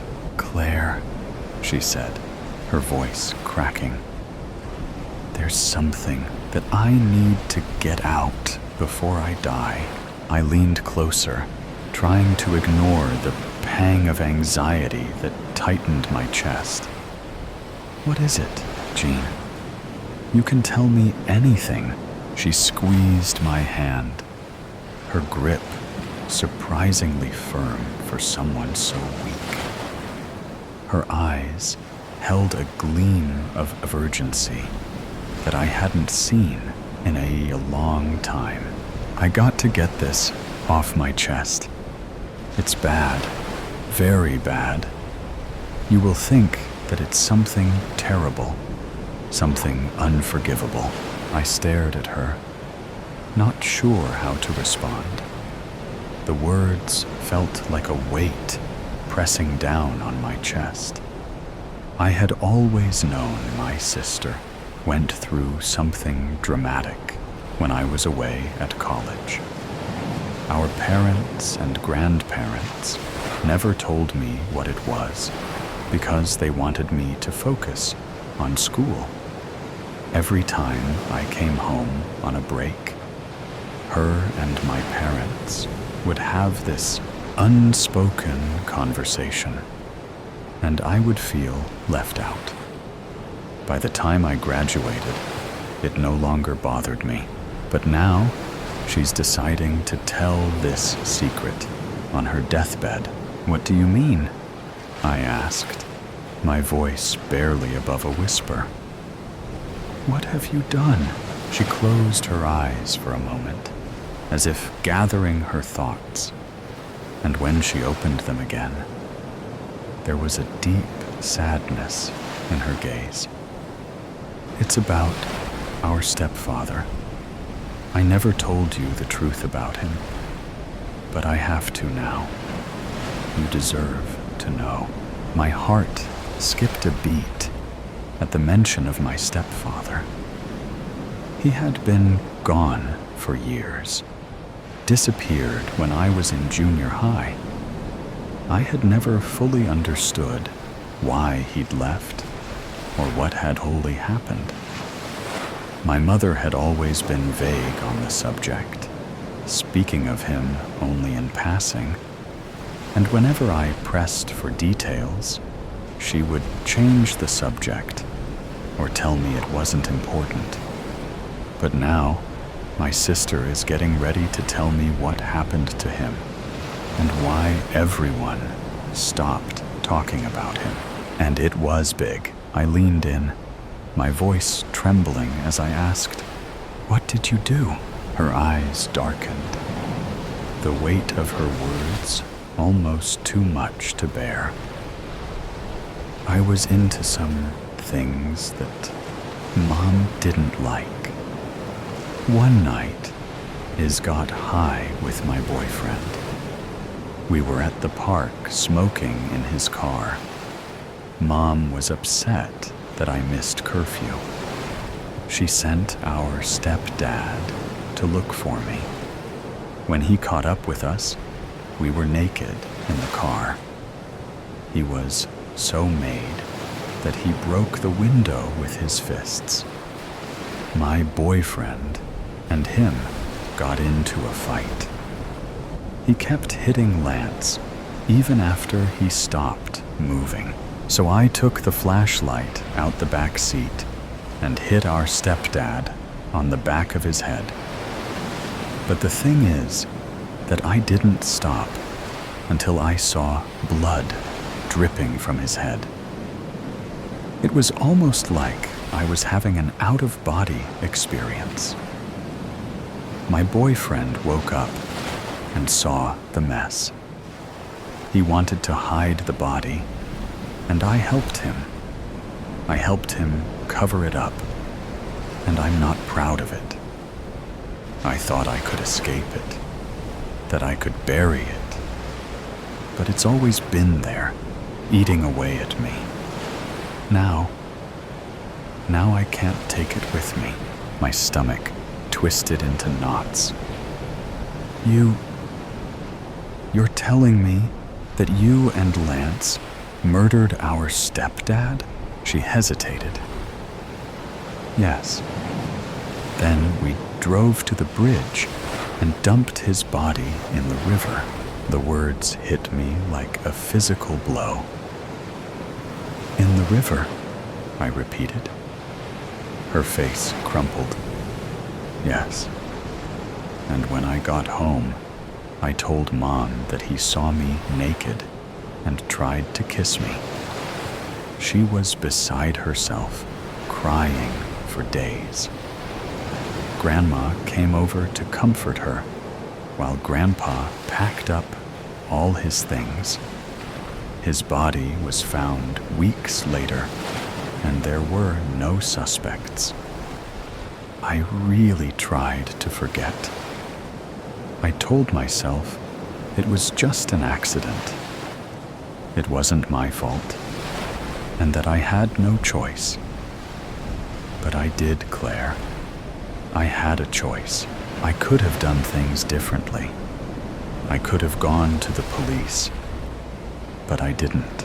I sat back, feeling as if the floor had dropped out from under me. A cold numbness spread through my veins. For a moment, I couldn't breathe. The room seemed to spin. The stepfather I had spent my whole life wondering about was killed by my sister. But why are you telling me this now? I managed to ask, my voice hoarse with emotion. Why after all this time? You could have kept this secret forever. Her grip on my hand tightened. Because I can't take it with me. I don't deserve forgiveness. I don't want you to carry this burden. You need to know the truth so you can decide what to do with it. So you can make your own choices. I swallowed hard, my mind racing. The weight of her confession pressed down on me. My sister had kept this secret for decades, burying it deep inside her. And now, with her life nearing its end, she was leaving me with it. A secret too big, too dangerous to keep. A secret that could destroy everything I thought I knew about my family.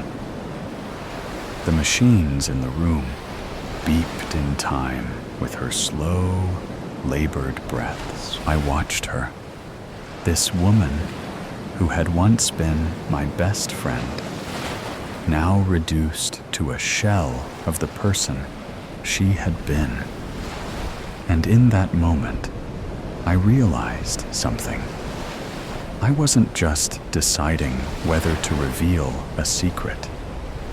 I was deciding what kind of person I wanted to be. In the end, I didn't know if I would ever be able to reveal the truth to the world. But for now, the secret is staying with me. The psychiatrist. I closed my eyes, ignoring the loud courtroom around me. Smacking of a woman in the back's gum chewing, fast typing of computer, closing and opening of doors in the back of the already full room. Clicking of photos being taken, yelling of lawyers arguing, banging of Judge Lewis's gavel hitting the hollow wooden desk. How did I get there? How did one misstep cause me to be the one standing there awaiting death? or life imprisonment. No matter what I chose, it was the end for me. So couldn't I have given up instead of going down screaming? No, I couldn't have, because that wasn't me. I heard the judge's raspy voice echo across the small courtroom. "Silence!" he hollered. The whole room followed his instructions and went dead silent. "Miss Davis, I will ask once more," the judge sighed in a strained but steady voice. "How do you plead? Guilty or not guilty?" His voice faded slowly, like he was on edge. I paused, still holding my eyes securely shut. His strained, groggy voice gave me the feeling he was tired, angry, annoyed, and possibly sad. The way his jaw moved very gently and seemed clenched, even when he spoke, was a curious realization. Though when he did speak, normally, his voice was slow and dull, which was pretty normal for someone his age. But still, I knew something was wrong. He had a small wedding band on his right hand that was slightly rusted around the edges. Married for 30 years at least. He had bruises covered by a tattoo on the back of his same hand, which I noticed immediately after. It was new, practically 3 days old. Gone, but never forgotten. It read next to a small signature. I thought back more to the tattoo. JLJ, the signature read. Was it short for John Lewis Jr., the judge's son?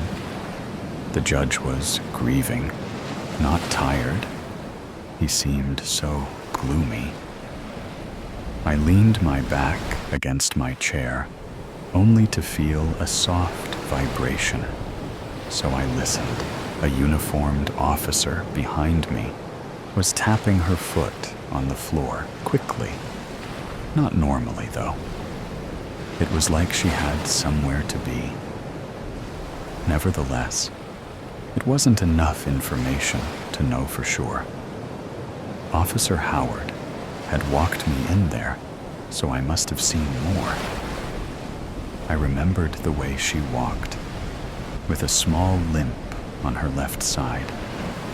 And when I asked her what courtroom we were going to, she responded angrily, like she was frustrated with a simple question.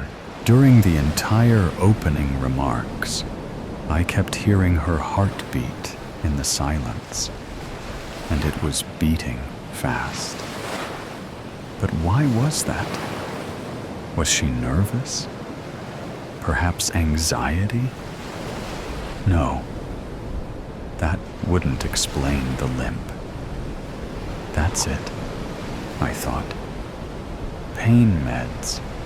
She was taking them for her knee, but they were causing an addiction. She needed to see a doctor to get more, and that is why she was checking her watch so often. I took a deep breath to try and refocus on the judge's question, but I couldn't. I took a big whiff of my lawyer, Maxwell Hartley's cologne. It was strong, to say it best, but why was that? Other days, he'd come in with no smell, so why was today different? I pictured his frame leaning against the door in the hallway during our recess. He was a tall guy, 6'4", and his energy followed that. Every day, He came into work with a kind smile and a good morning for everyone. But he hadn't in a few weeks. He wasn't bad looking either, with his short, dark brown hair and even darker brown eyes. But alas, he wore a wedding ring when we first met. That was until a month ago when I noticed it off, and he never mentioned anything. I remembered back to the morning when he left abruptly at 10 o'clock on the dot and returned at exactly 10:15. Later, at around 1 o'clock, he did the same and came back at 1:15 again. Coincidence? No, nothing in our world is. So, what could he be doing that took 15 minutes? Immediately, a conversation I had with my therapist friend came up where she mentioned 15 minutes on the phone talking about common interests is an exercise for troubled couples. This means that Hartley was having marital problems. The judge coughed, and I jumped. I regained focus and slowly opened my sore eyes to adjust to the light. Shouldn't have I just ended this? Stopped at all the suffering I caused everyone, and just admitted to it. They all have places to be. So why couldn't I just say, yeah, I did it? 4 stupidly simple words I couldn't get out of my mouth. Why didn't I think I did anything? I did. I killed so many people. I can admit it now. But what was wrong with me then? I'm a psychiatrist. I should be able to tell what is wrong with people with the slightest movement. But in this case, I can't, and I don't know why. The entire trial, I had no feeling in me. It's like I was turning into someone else. I felt no remorse for killing 17 people. And yeah, sure it was out of my hands. But I still was caught red-handed prescribing medication people never even needed just to make a profit. I just don't understand it all. I have studied the brains, body languages, and emotions of thousands of people for most of my life. Yet somehow, I can't find out why or what happened to me. I was a good person before all of this. I had friends, an amazing career, a life, and a family. So how could one bad decision make me want to drive that all away? The answer, you may be wondering, I will never be able to give. I shot out of my chair fiercely. Not guilty, Your Honor. The whole courtroom gasped out loud. I plead not guilty. Confessions of the Wicked. Trigger warning. This story contains mentions of suicide, murder, SA, and drug abuse to whomever it may concern in the future. I must confess, Lisa clutched the letter tightly in her trembling hands, her heart racing as she tried to process the words before her.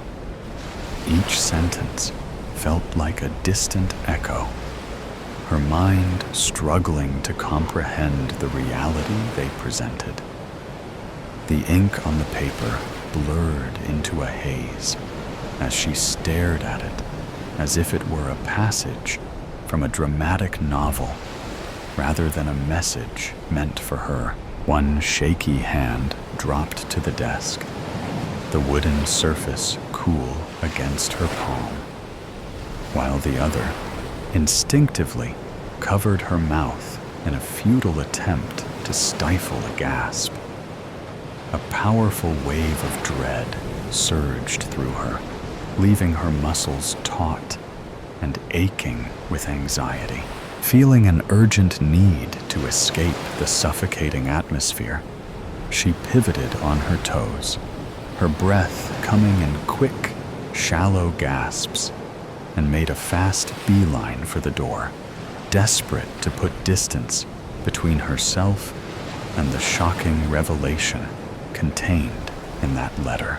Her mind raced wildly, grappling with the cruel reality of working in the very prison where her brother had been a devoted inmate for the last 10 years. The stark, cold walls echoed with memories of their shared laughter, now replaced by a haunting sense of despair. Every day, she poured herself into her work, driven to the brink of insanity as she navigated the complex legal system, desperately seeking a way to free him. Yet, in the quiet moments, a dark shadow loomed over her thoughts, the chilling possibility that all her efforts might still fall short in saving him from the fate the letter she held had predicted. She remembered the moment she first heard about her brother's arrest in South Korea, a wave of despair crashing over her. Confusion and heartbreak gripped her as she tried to fathom why he had been taken from her. In those early days, she had poured herself into studying the laws of both Korea and the United States, desperate to understand the gravity of the 24 murder charges and 2 counts of attempted murder he faced. Late nights spent poring over legal texts had become her refuge, each page turning fueled by an unwavering determination to bring him back and piece together the chaos that had upended their lives. The murders occurred in the United States, which ultimately led Lisa's family to seek refuge in South Korea. They were fleeing the shadows cast by a chilling truth. Richard was a serial killer. Disturbingly, Lisa's parents were aware of Richard's dark nature long before the FBI uncovered his gruesome activities. He had confided in them, revealing his violent tendencies and chilling declaration that he would continue his spree regardless of the consequences, even if apprehended. Richard's descent into darkness began at a young age. When he was just 17, he was discovered covered in blood at a crime scene, a scene that would mark his 3rd murder. This incident forced him to come clean about his heinous actions.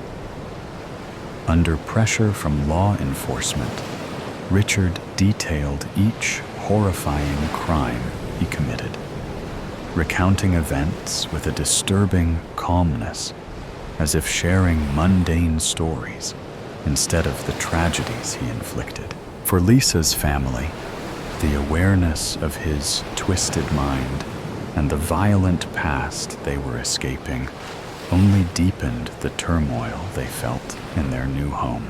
Their parents seriously thought about turning him in to the police, but then they saw Lisa.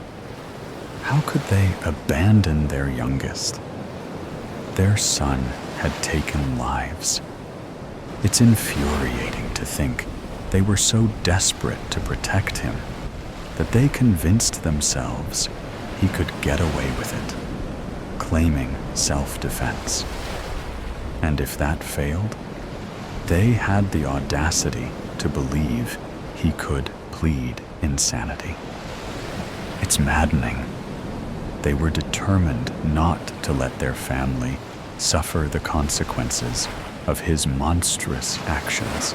They had fought hard for their so-called American dream, and now they were willing to ignore the reality of murder just to keep it intact. I've committed some really questionable acts that I have come to wholeheartedly regret. Some may ask why I even did such a thing. The answer will always be that I do not know myself. You can call it an insatiable urge. Lisa stood before her brother's cell, her heart pounding in her chest as she fought to steady her breath. Each inhalation came in shaky increments, a desperate attempt to keep her presence unnoticed in the cold, dimly lit hallway. She searched for some sort of implication to give truth to that letter. All that was in the cell were her brother's two very active cellmates. They slept serenely, coddled up like children against the wall of their respective bunks. As she tightly gripped the cold metal bar of the cell, an electrifying tension filled the air, causing the inmates to stir in panic. It was as if a primal instinct had been awakened within them, leading them to believe they were suddenly thrust into a perilous struggle for survival. Much like the brutal realities one often faces in the dark corners of the slums. The brawny ginger had his eyes wide and red with irritation. He almost flew from his frame from the banging that Lisa's small palm had brought to life with a touch. The other, smaller but still muscular, had softly turned himself over, almost unbothered by the verbal intrusion caused by the one female CO showing up at their block in the dead of night. There was only a lustful glare there. She sighed and glared at them, her stare demanding to see the last person in the shadows. She hoped from the bottom of her heart that her brother would creep up from behind the twin bunks. A silence made static pass through her ears, and her brother didn't emerge. Instead, that small inmate crept from his laid-down position and mirrored Lisa at the entrance to the cell. He breathed hard with a tangy output, showering Lisa's face with disgust. She scoffed as she pressed on her heels, steadily taking a step back. To Lisa, the inmate in front of her looked like a starved beast. She often saw the man in front of her teaching other inmates how to cope with their new life in prison. As an inmate himself, he should not have had the right to do so, but his compassion and leadership led people to look up to him. He was honestly the sweetest man that she could claim she met in prison. Even her brother had more spine than muscle. One day, Lisa decided to ask him why he was still in prison. He explained that same night that he received a life sentence after being caught. He admitted that when he was free, he kidnapped and tortured an uncomfortable amount of transient women. He said something along the lines of, "God has no respect for harlots." Maybe he was insane, but he claimed he was a respectful man of the Lord. In the state he stood in now, he was the pure antonym of the nice guy persona he usually shows. His eyes rested half-lidded and bloodshot. His gaze lingered on parts of her body with an unsettling desire. Although his hands gripped hard on the bars on either side of her face, he looked ready to topple over with a single misstep. He mumbled to say something, but she was only able to understand the slurring of an accused drunk. Realizing her presence made no difference to anyone in the vicinity. She sucked in as much as she could and ran off with that breath held within her chest, the letter L as if it was coming true. I want to see the chaos from the front seat. Such a massacre has been my dream since becoming a person of power. I can do it, so why not? For 25 years, I have gotten away with enough wrongdoings to make the boy I'm killing tonight look like a saint. He's been a serial killer since childhood, but he's merciful in the sense he ends their suffering. However, Lisa rushed through the halls with her hands clasped around her keys. She glided past cell after cell with nothing standing out to her until she heard a muffled bang come from the prison's watchtower, cantered in the lunch area on the first floor. She crept up to the door and reached for the knob. A sharp pain ran through the muscles in her wrist. Her eyes closed for the moment of impact before she opened them to see her brother in nothing but his worn-out, once white, prison boxers. His eyes were wide and the same shaded red as the other inmate she had seen up close. His entire face was morphed into fear itself. Lisa had never seen him look like this. Richard fell on top of her, breathing as if he just escaped a nasty waterboarding session. Except he wasn't wet. He was covered in oil. She froze in place, a fathomable confusion filling her expression. The room grew more tense as Richard only stared for a moment and opened his mouth, inhaling and howling. He then pushed off Lisa's chest and sprinted away, never turning to look back. His destination seemed unclear.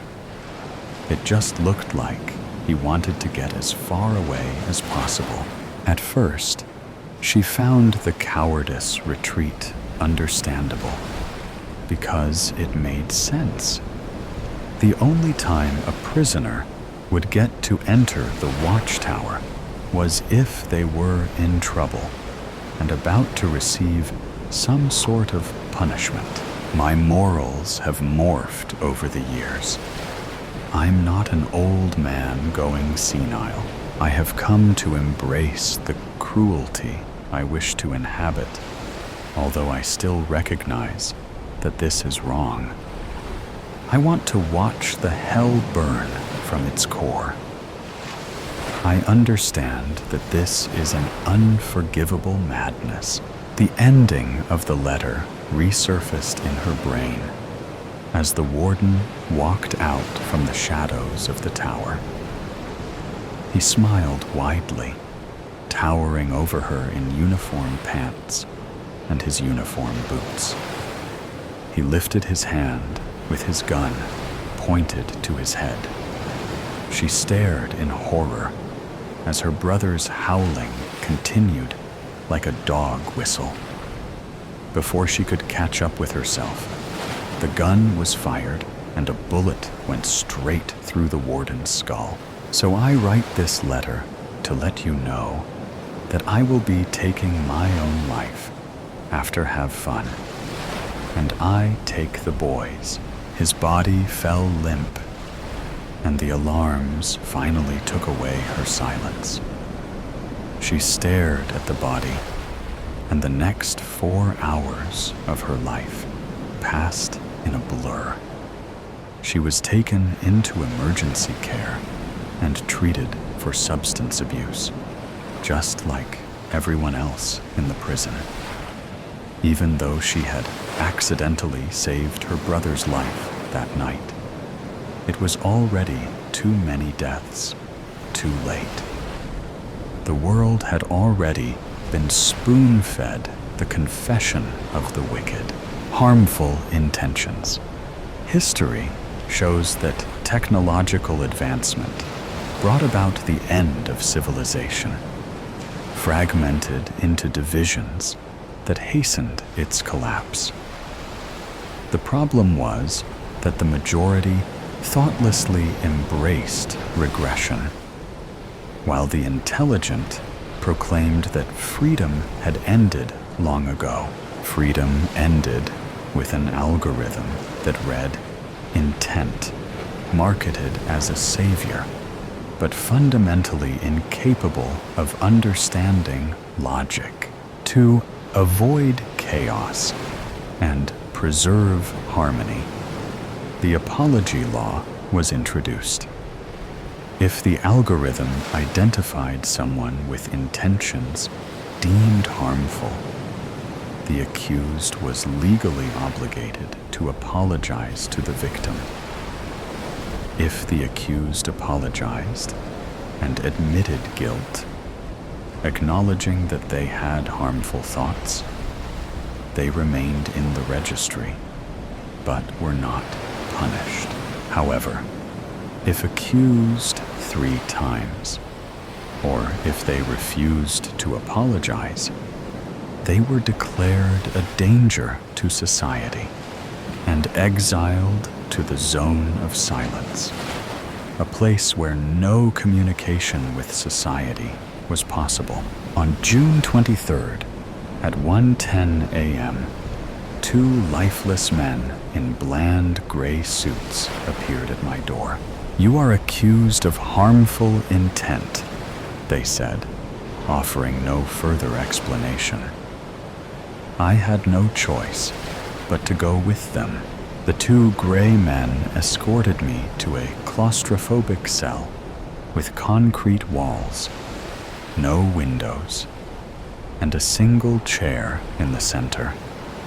They told me they'd come for me at 6 in the morning to take me to trial. It was already 3 a.m. All I had was panic and the chair. In those few hours, I tried to recall all the harmful intents I might have harbored in my life. The problem was that I was one of those quiet, introverted types. A person everyone says wouldn't hurt a fly. Nothing came to mind. I recalled no one provoking harmful intent. I was used to being a doormat. Tired of fighting back, I spent my days writing. My wife had left with her colleague, and I preferred the solitude to her insults, calling me useless. Silence, at least, offered peace. Society, fractured by the constant surveillance of the algorithm, had left me without friends. That was the problem. I had lost the will to live in such a society, along with any desire or intention. Smoking, drinking coffee, and writing were habits, not intentions. Detention bewildered me. I didn't even live with intent. I suppose it was precisely 6 o'clock in the morning when the two gray men returned for me. They didn't strike me as the type to joke about seconds. They led me through narrow, gray painted corridors with gray doors on either side until we arrived at an empty courtroom where they gestured for me to sit. The courtroom reeked of bleach, as though executions had occurred. Suddenly, it dawned on me. What if the algorithm, incapable of interpreting context and logic in thoughts and feelings, had interpreted one of my stories as harmful intent? It was true that I often vented my frustrations by punishing characters in my stories. The algorithm must have misinterpreted every artist. That explains the disappearance of art. At that moment, a prosecutor burst into the courtroom as swiftly as a swallow's tail. But there was no defense attorney. That profession no longer existed. The prosecutor was a tall, skinny man, one of those people you'd say had been consumed by malice from the inside out. A worm, a tall worm with feet.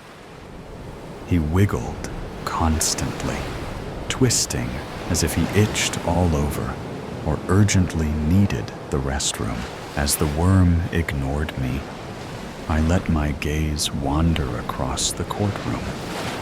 The gray walls pulsed, rearranging with each blink. Above the judge's bench, AI slogans flickered erratically. Freedom is the absence of choice. Apologize to survive. Their chaos reflected my growing despair. It became clear that I no longer existed, even as an artist. AI wrote instead of me. The worm wiggled, pointing to the door. A figure entered, the judge of intent, and took his seat at the bench. His mismatched face and darting eyes gave him a grotesque, puppet-like appearance. When he spoke, his voice didn't match his mouth. His lips, twisted in perpetual disgust and drooping to his neck, bore no relation to the words emerging as if dubbed. For a while, the judge leafed through documents in complete silence. I assumed they were about me, though I couldn't imagine what they might contain. I didn't dare to speak or ask. When he finished, he looked at the worm, who leaped to his feet as if stung and began speaking in such a formal tone that I struggled to follow. Your Honor, the accused was caught red-handed in the act of harboring harmful thoughts, and the prosecution will easily prove this. Only then did he take a breath. You are accused of thought crimes, the judge said. Which thoughts? I asked, my voice cracking. He paused, tilting his head like a machine processing input. Your thoughts. All of them. But Defensiveness confirms intent, he interrupted. My voice collapsed in my throat. I didn't know what they wanted me to confess.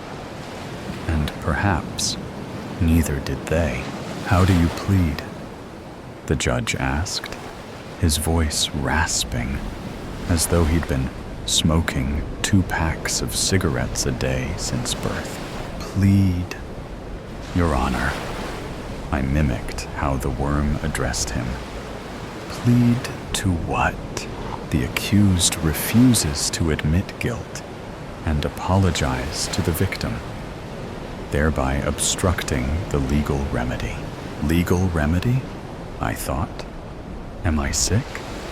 Sick with what? Does the prosecution have witnesses? The judge rasped again, directing his gaze at the worm. The worm grinned, as if he'd been waiting for this moment. We call the accused's teacher as the first witness. My teacher, I thought. Back when I went to school, there was no algorithm. If anyone acted harmfully, it was that tyrant of a teacher. The teacher, nicknamed Psycho, entered, older but unchanged. He had been infamous for flailing and throwing things in class, only to quickly smile as if nothing had happened. Hence the nickname. Now, Psycho was frail and nearly blind, bumping into the witness stand before taking his seat. When given the word, he began in a saccharine voice. Your Honor, I did everything in my power to properly shape this boy. Perhaps I even contributed to his harmful nature, but my hands were tied.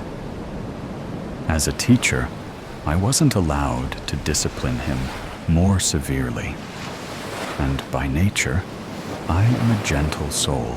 While Psycho spoke sweetly, I pictured him hurling chairs. He had harmful intent, Psycho said. When boys beat him, I saw retaliation in his eyes. Retaliation? I feared. I also recall a literature class where the students were asked to write essays about their father's occupations. When I called on him, having no father, he hadn't completed the assignment. Naturally, I gave him a failing grade. His tear-filled eyes turned red as blood. I swear he wanted to burn the school down. Burn the school down? I just wanted to cry. As I've aged, some memories have faded, but I can swear to this. One day, when other children pointed and laughed at him because his mother still brought him to school and waited for him after class, he wet himself. I'm certain he imagined a gun at that moment. They weren't pointing at me, I thought.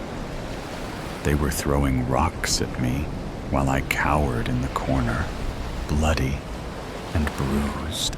Your Honor. Psycho leaned forward, his eyes wide with sincerity.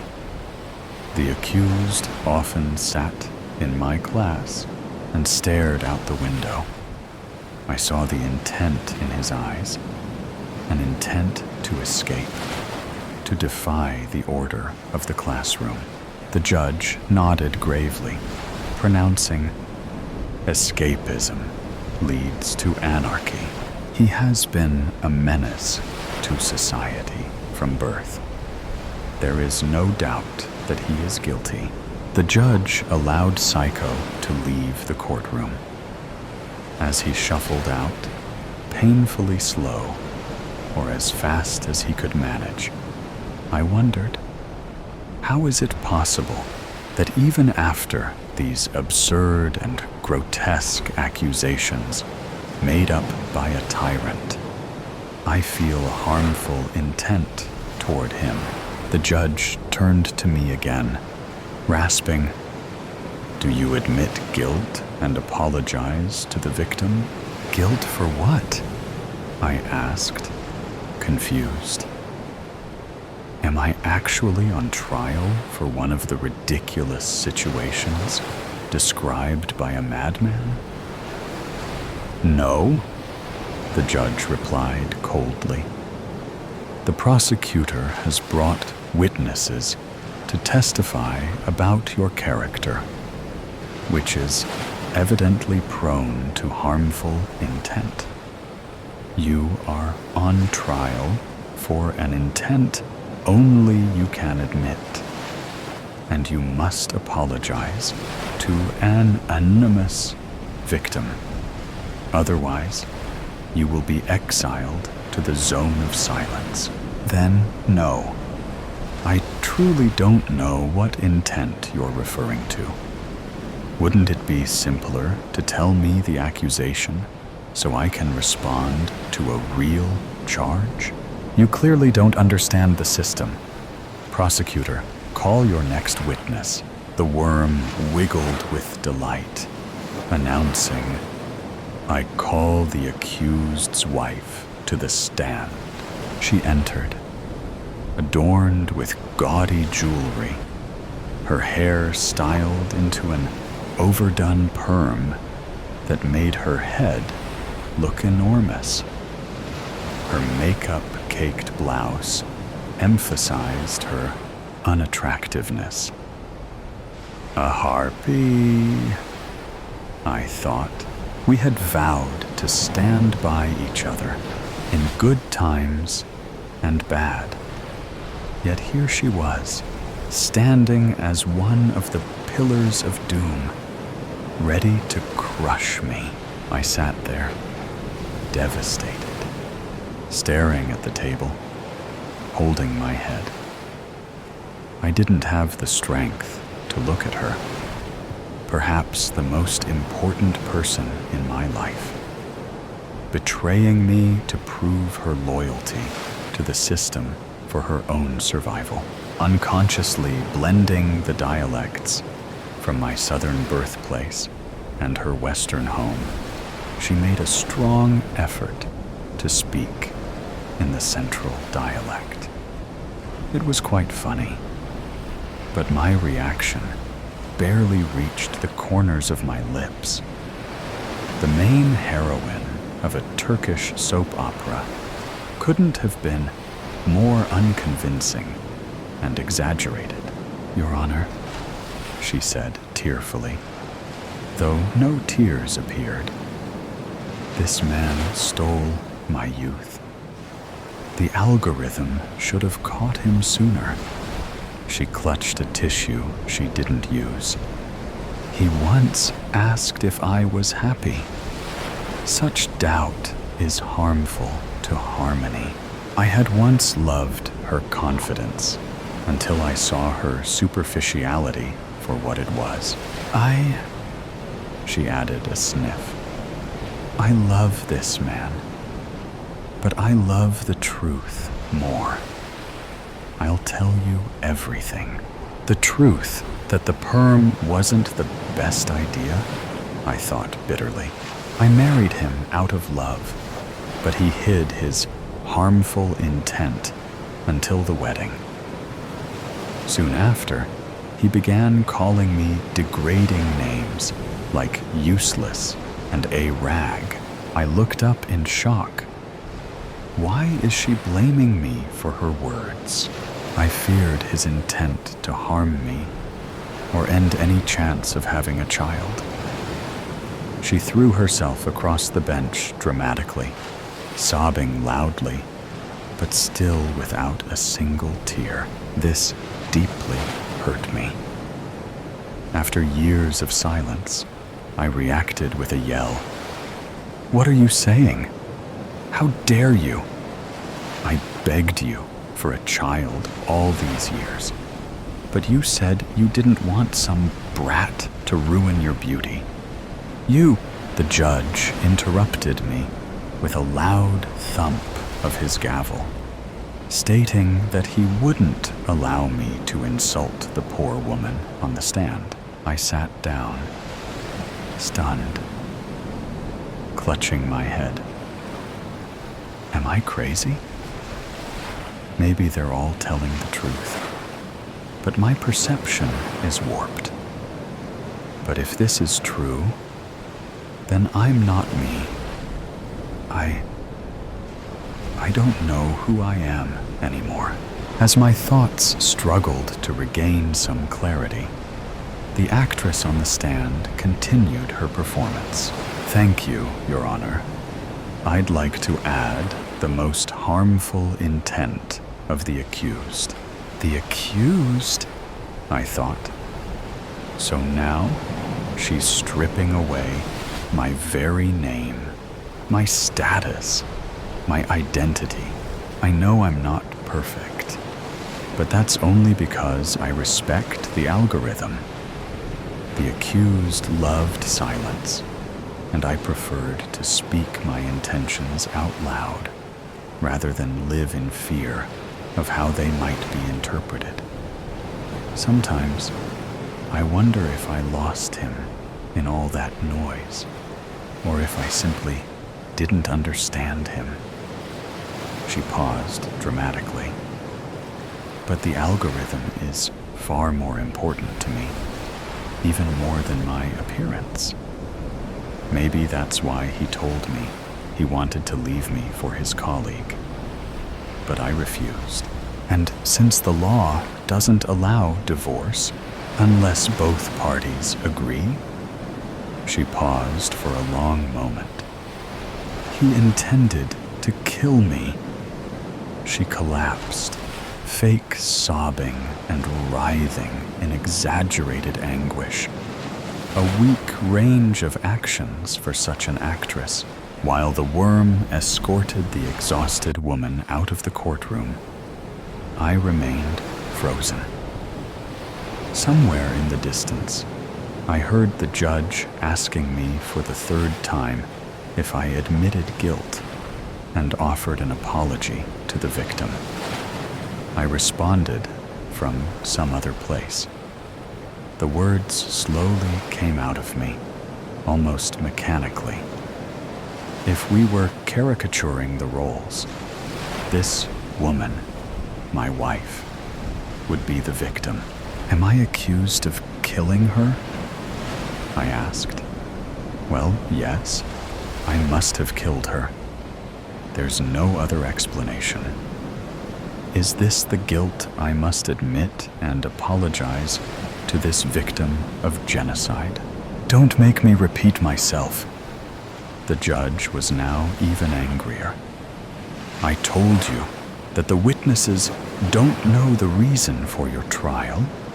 Only you know your intent. Will you admit it? But what worse intent could I have than murder? For murder, you'd be punished without trial. But your disgusting, repulsive, vile intent could shake society to its core and completely destabilize harmony. I sat down, mouth agape. Prosecutor, introduce the final witness, after which I will deliver the verdict. Completely beside myself, lost in my identity, and thus lost from the courtroom, I didn't notice that my mother had burst through the door and jumped onto me over the desk. She clung to me, caressing me roughly, as if slapping me, and hanging from the desk, trying to reach me with kisses. You're mine! I won't let anyone have you! As the worm gently pulled her off me and led her to the witness stand, I remained motionless. I just turned my head toward the window and stayed catatonic.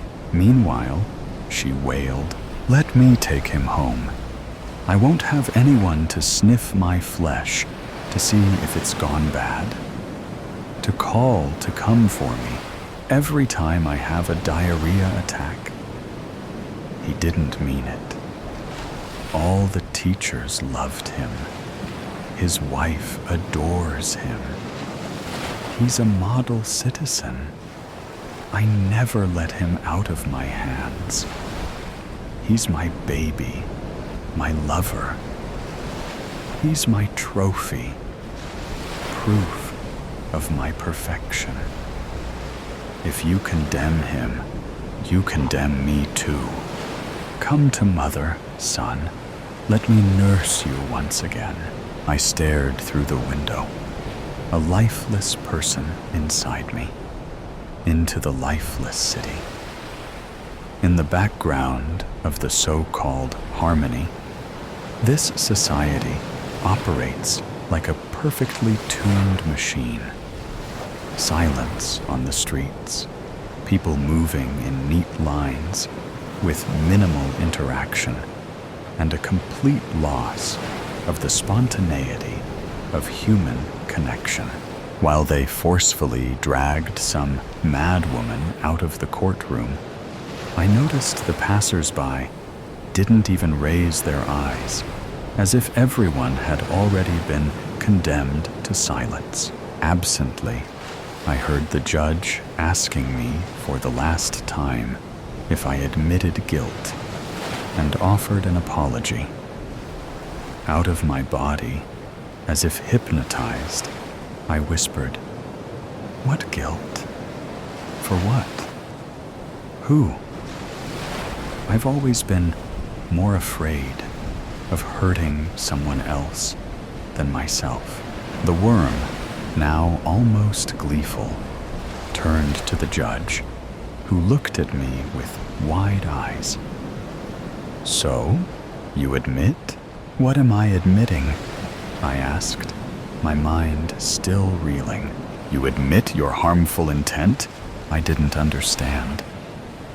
The judge nodded to the worm, who whispered to me, "You just admitted your harmful intent." What did I say? That I would rather hurt myself than hurt others? "Yes," the worm rejoiced, and then it hit me. The previous night, I had thought about how I never quite fit in, how I had no life or expectations, and that the best thing would have been to end my life long ago. So that's it? I'm being accused because suicide seemed like the only way out. The judge regained his official tone. "Accused, stand up. It is my duty to read the law to you again. The court offers leniency. If you admit guilt and apologize, the punishment will be light, but your name will remain in the register of those with bad intent. If you are accused 3 times or refuse to admit guilt and apologize to the victim, you will be declared a danger to society and exiled to the zone of silence, a place where no communication with society is possible." What will it be? Declare yourself, apologize to the victim, or be declared a danger to society. I pose no harm to society, only to myself. So I must be the victim. Yes, I am the victim. All these years, I've been helpless, not knowing how to fight, how to live, how to be human. That's why I intended to take my life. I finally spoke. "Your Honor, I admit I had a harmful thought," I said, "but not guilt. I will not apologize because it's not my guilt, and it's not for me to apologize." The judge's tired eyes met mine. He raised the gavel, declaring, "Guilty." As I was led to the zone of silence, I passed a wall with faint writing on it, barely legible, written by a shaking hand. "Silence is not the end." I couldn't help feeling I wasn't alone. Silence embraced me. In it, I found myself. The zone was truly silent, but not deafening, peaceful. Finally, I could hear my heart, my breath, my thoughts. Here, in a world without judgment, I was no longer a son, nor a husband, nor part of society. I was simply me. This wasn't the end, but the beginning. Silence. Let me exist. Silence is freedom, the inheritance. Christ. Beck snapped, giving a start. Before her stood a tall man in a butler's suit. His lips curled, and he lifted a sardonic brow as he gave a small, mocking bow. Her eyes moved from his oddly fat feet up his short, sturdy legs, where the tail of his coat hung below his knees and moved back and forth in the slight breeze. His hips were narrow, but his long body widened into a thick paunch. Then his chinless head squatted on shoulders, no wider than his girth. His long, thin nose occupied his face. "You frightened the bejesus out of me. Who the hell are you?" she asked. "Who is this? And why is he inside my aunt's house? And why is he dressed in a black suit straight from the early 20th century?" His smile widened into a toothy grin. "Falstaff, the butler, at your service, ma'am." His hooded eyes blinked slowly, and he bowed again. The man was repulsive to look at, but Beck was drawn into the dark depths of his strange eyes. With an effort, she broke their gaze. Auntie had a butler? She never said. Over the years, Beck had kept in contact via letters. Aunt Bess didn't own a computer, and now Auntie was gone, presumed dead. That's what the police said. It was obvious to Beck that they had given up hope of finding her great-aunt. Falstaff cleared his throat to reclaim her wandering attention. The left side of his upper lip curled in a smile. Or was that a snarl? "I think, if you check, you will find mention of me in Bess's will. She and I became very close. She was alone." He paused.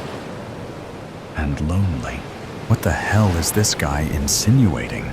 Auntie allowed you to call her Bess?" She swallowed hard. "Surely not. As I said, she was lonely. She felt deserted. She loved me." His lips opened over his large teeth in an approximation of a cheeky grin. Like a son. She wanted to change her will, but before she could, she disappeared. "It's not true," Beck gasped. "She would never. She loved me. I loved her. I'm her niece, grand niece, whatever, who never visited her. I was overseas. If it's any business of yours." Why was she defending herself against the hired help? What he was saying was preposterous. Beck gritted her teeth. "I'm her niece. I'm blood." "Yes, blood." Falstaff blinked slowly. Was he goading her? Blood. So much thicker than water. He licked his lips. As you say, whatever. The will was not changed, and I remain. Falstaff the butler, at your service, ma'am. He clicked his heels and gave another little bow, stepped back, and gestured for her to enter. She ignored him. She didn't need his invitation. I was hoping to revisit the old place alone, so you can go back to wherever butlers go, and I'll look after myself. A wry smile tugged at her mouth. I sound just like Great Aunt Bess at her autocratic best. An apology automatically rose to her lips. To hell with that. Just who does this guy think he is? Freaking creep. Why am I so jittery? Her tongue flicked out over her red lips, but she kept her gaze steady. The house is mine. Falstaff's smile disappeared. His nostrils flared, and his coal-black, unblinking eyes stared down his long nose. Beck lifted her chin and stared back. Prick. With head and bunk stiff, he turned on his heel into the gloomy interior. What's with the fancy dress costume? She demanded. He turned around, the movement a slither of insolence. Oh, just something our Aunt Bess liked to do for guests, he replied. How dare he? Our Aunt Bess, indeed. She liked to relive history. It gave our visitors a bit of a thrill. Tourists are stupid. There it was again, that infuriating superiority and mockery. We could, and did, frighten the fools with tall tales of hauntings and death. Aunt Bess and I enjoyed the game. Solid, sensible Aunt Bess playing dress-up? Surely not. I want to be alone. Falstaff bowed smartly as he replied, Perhaps Madam would like me to bring her bags in. Shall I put them in the master bedroom? Sure. Why not? She tossed him the car keys, which he snapped up with his left hand in a strangely smooth and agile movement for someone who looked so awkward in his own skin. He moved forward. She backpedaled as he passed, surprised and confused by a fleeting apprehension. Shaking herself, she stepped onto the black and white marble tiles of the foyer. Automatically, her hand reached to the right and flicked the switch. The brassy brightness of electric light pushed the shadows back. The old Dutch lamp still hung above the entrance, but an ugly black cord snaked through the decorative fretwork and into the base where it connected to a bulb, instead of the genteel neglect of her memory. The harsh electricity showed dilapidated antique furniture and fading decor. She threw her red bag onto the armchair, making a bloody splash against the faded green velvet. She kicked off her red stilettos, making a matching puddle on the floor. She noticed a dimmer switch and twisted the knob. That's better. A smile curved Beck's mouth as she gazed around. Her mother had brought 8-year-old Becky here to live, just for a few weeks, until after the divorce. Becky ended up staying for 36 months, during which, under the generous care of her forthright great-aunt, she blossomed. Aunt Bess taught her that you could love without anger, manipulation, and shouting. Beck bit her lip to prevent the tears. Be sensible. Auntie was very old. She had a good innings. Beck heard the old lady's rusty voice. Buck up, girlie. That's life. Look to the future. Yuh! Beck wrinkled her nose. What was that disagreeable, swampy smell? She spun slowly around. A veil of dust made everything appear out of focus. Hang on. I thought that guy said he was the butler. Why is everything so dusty? Moving further down the hall, she said aloud, Lazy bastard. He is so gone when I get settled. Thud, thump, thud, thump, thud, thump. Beck froze, heart pulsing painfully in her throat. She turned and saw the butler's legs disappear around the curve of the stairwell. Had he heard her? Too bad. Perhaps it will improve his attitude.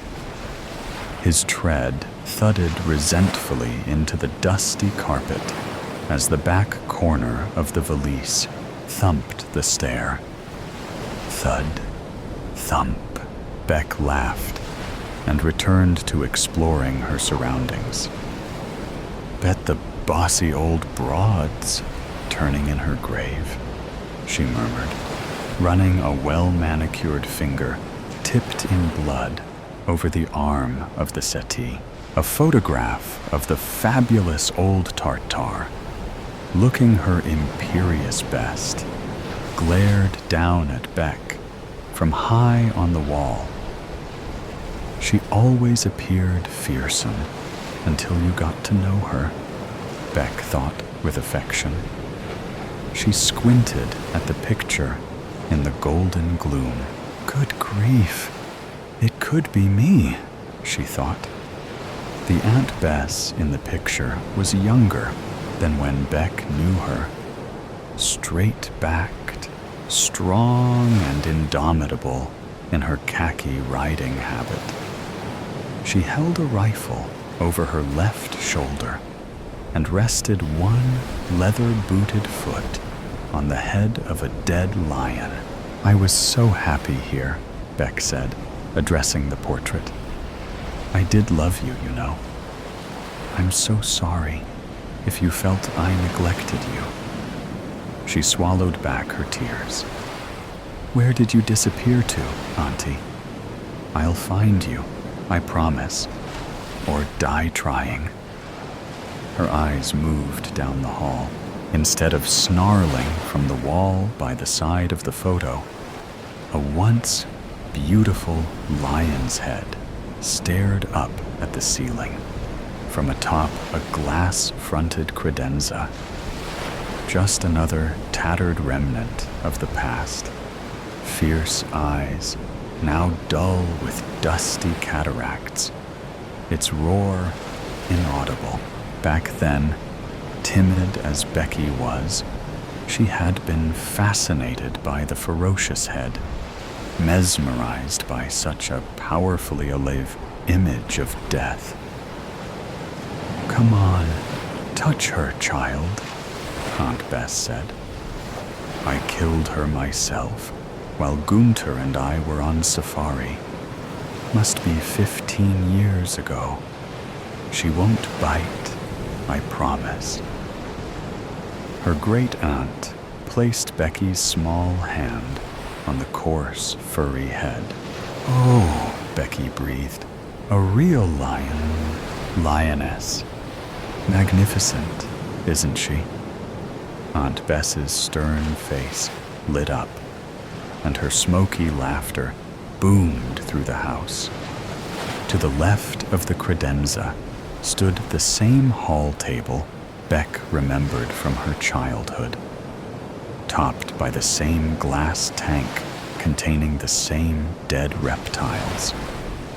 A baby crocodile and 2 stumpy-tailed blue-tongue lizards still lurked in the semi-dark. At 8, she had no knowledge of anything other than the small, untidy city unit where she and her parents lived. How exciting this strange house had seemed to her. What wonders it held. "What are they?" Becky asked. Her great-aunt took some pains with her explanations, enjoying the chance to educate. Becky's attention wandered as her eyes explored the other photos and memorabilia on the walls. "Come with me." Aunt Bess grabbed the little girl's hand and led her to a door hidden behind the staircase. "Open it," she commanded. Becky looked up. "Go ahead," her aunt encouraged, her eyes promising excitement and adventure. Becky's hand turned the large metal knob and pulled the door's heaviness wide. They descended into the cool cellar. Along with the root vegetables and pantry shelves loaded with preserves and pickles, stood a long glass case containing an enormous saltwater crocodile, caught mid-snap. "That's the croc that got my Gunter.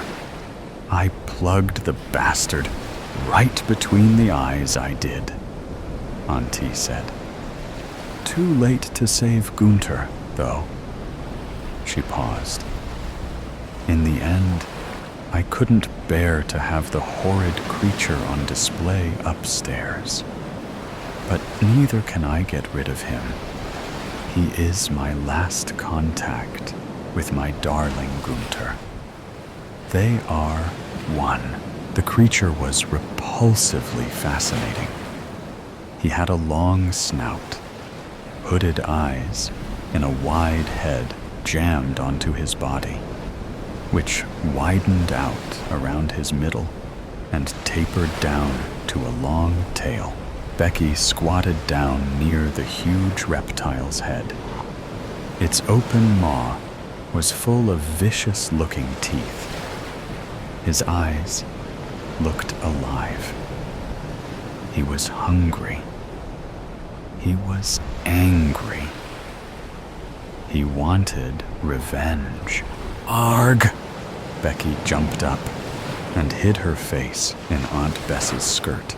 "What on earth's got into you, child? He's alive. He wants to eat me." Her aunt wrapped her in a warm embrace and gave a laugh. "You silly goose. He is quite dead, I assure you. Come on, time for cordial and cake." Beck could hear her aunt's deep laughter and booming voice echoing up from the past. A shiver of apprehensive excitement tingled her spine. Is the beast still down there? She turned to her left.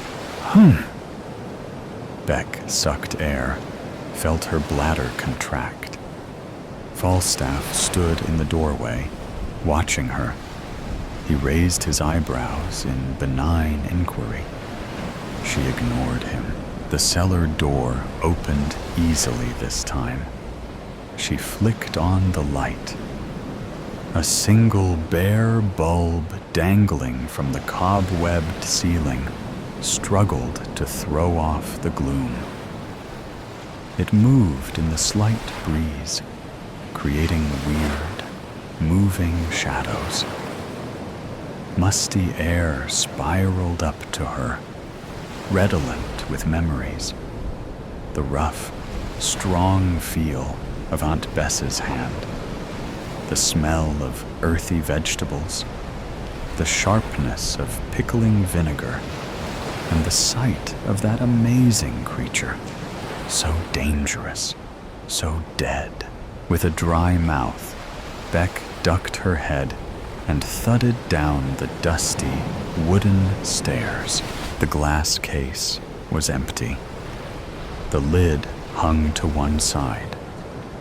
The outline of the creature was clear in the dust, as though he had only recently vacated his glass coffin. Where had he gone? Beck's nostrils flared, assailed by a fetid, swampy miasma. She searched the shadows, half expecting to find the reptile hiding in their depths. Idiot, she mocked herself. A noise rustled behind her. She swung to face the stairs. A shadow stepped forward. Jesus, Falstaff. She clenched her hands and spoke through her teeth. You nearly gave me a heart attack. I am sorry I startled you. Falstaff's oily obsequiousness belied the glint in his dark orbs. He gave a snort, showed his teeth. Beck stared into the reptilian black of his expressionless, hooded eyes. Her pupils dilated. She found herself unable to move, unable to think. He stepped closer, brought up his hand. Cool leather caressed her face. The cobwebbed light flickered, giving his movements a jerky, surreal effect. She smelled the earthy, overpowering maleness of him. Her senses reeled. Time held its breath. What you want? Beck forced the words from her constricted throat. Just you, he grunted. My Becky. She moved her head from side to side. No, you've always known. You, the last remnant of Bess, Falstaff hissed. He lifted his other hand, placed it at the base of her throat, where her carotid pounded irregularly. His grip tightened. Goose flesh prickled Beck's spine. Her heart fluttered in its bony cage. She couldn't withdraw her gaze, couldn't move. He brought ice-cold lips down. His fetid breath entered her lungs. The flickering light snapped off, so today's story has come to an end. Or perhaps it never really ended. There are mysteries still there, questions still unanswered, and sometimes things that seem to only exist in stories can creep into reality in unexpected ways. Are you sure that when you turn off the sound, everything around you will still be normal as before? Or is there something watching you? Either way, always remember that these are just stories, or at least we want to believe that they are. If you like moments of suspense, tension, and breathlessness, don't forget to follow me so you don't miss the next stories. And next time, when you come back, make sure you are ready, because what awaits you may be even scarier than you thought. See you again if you still have the courage to continue listening.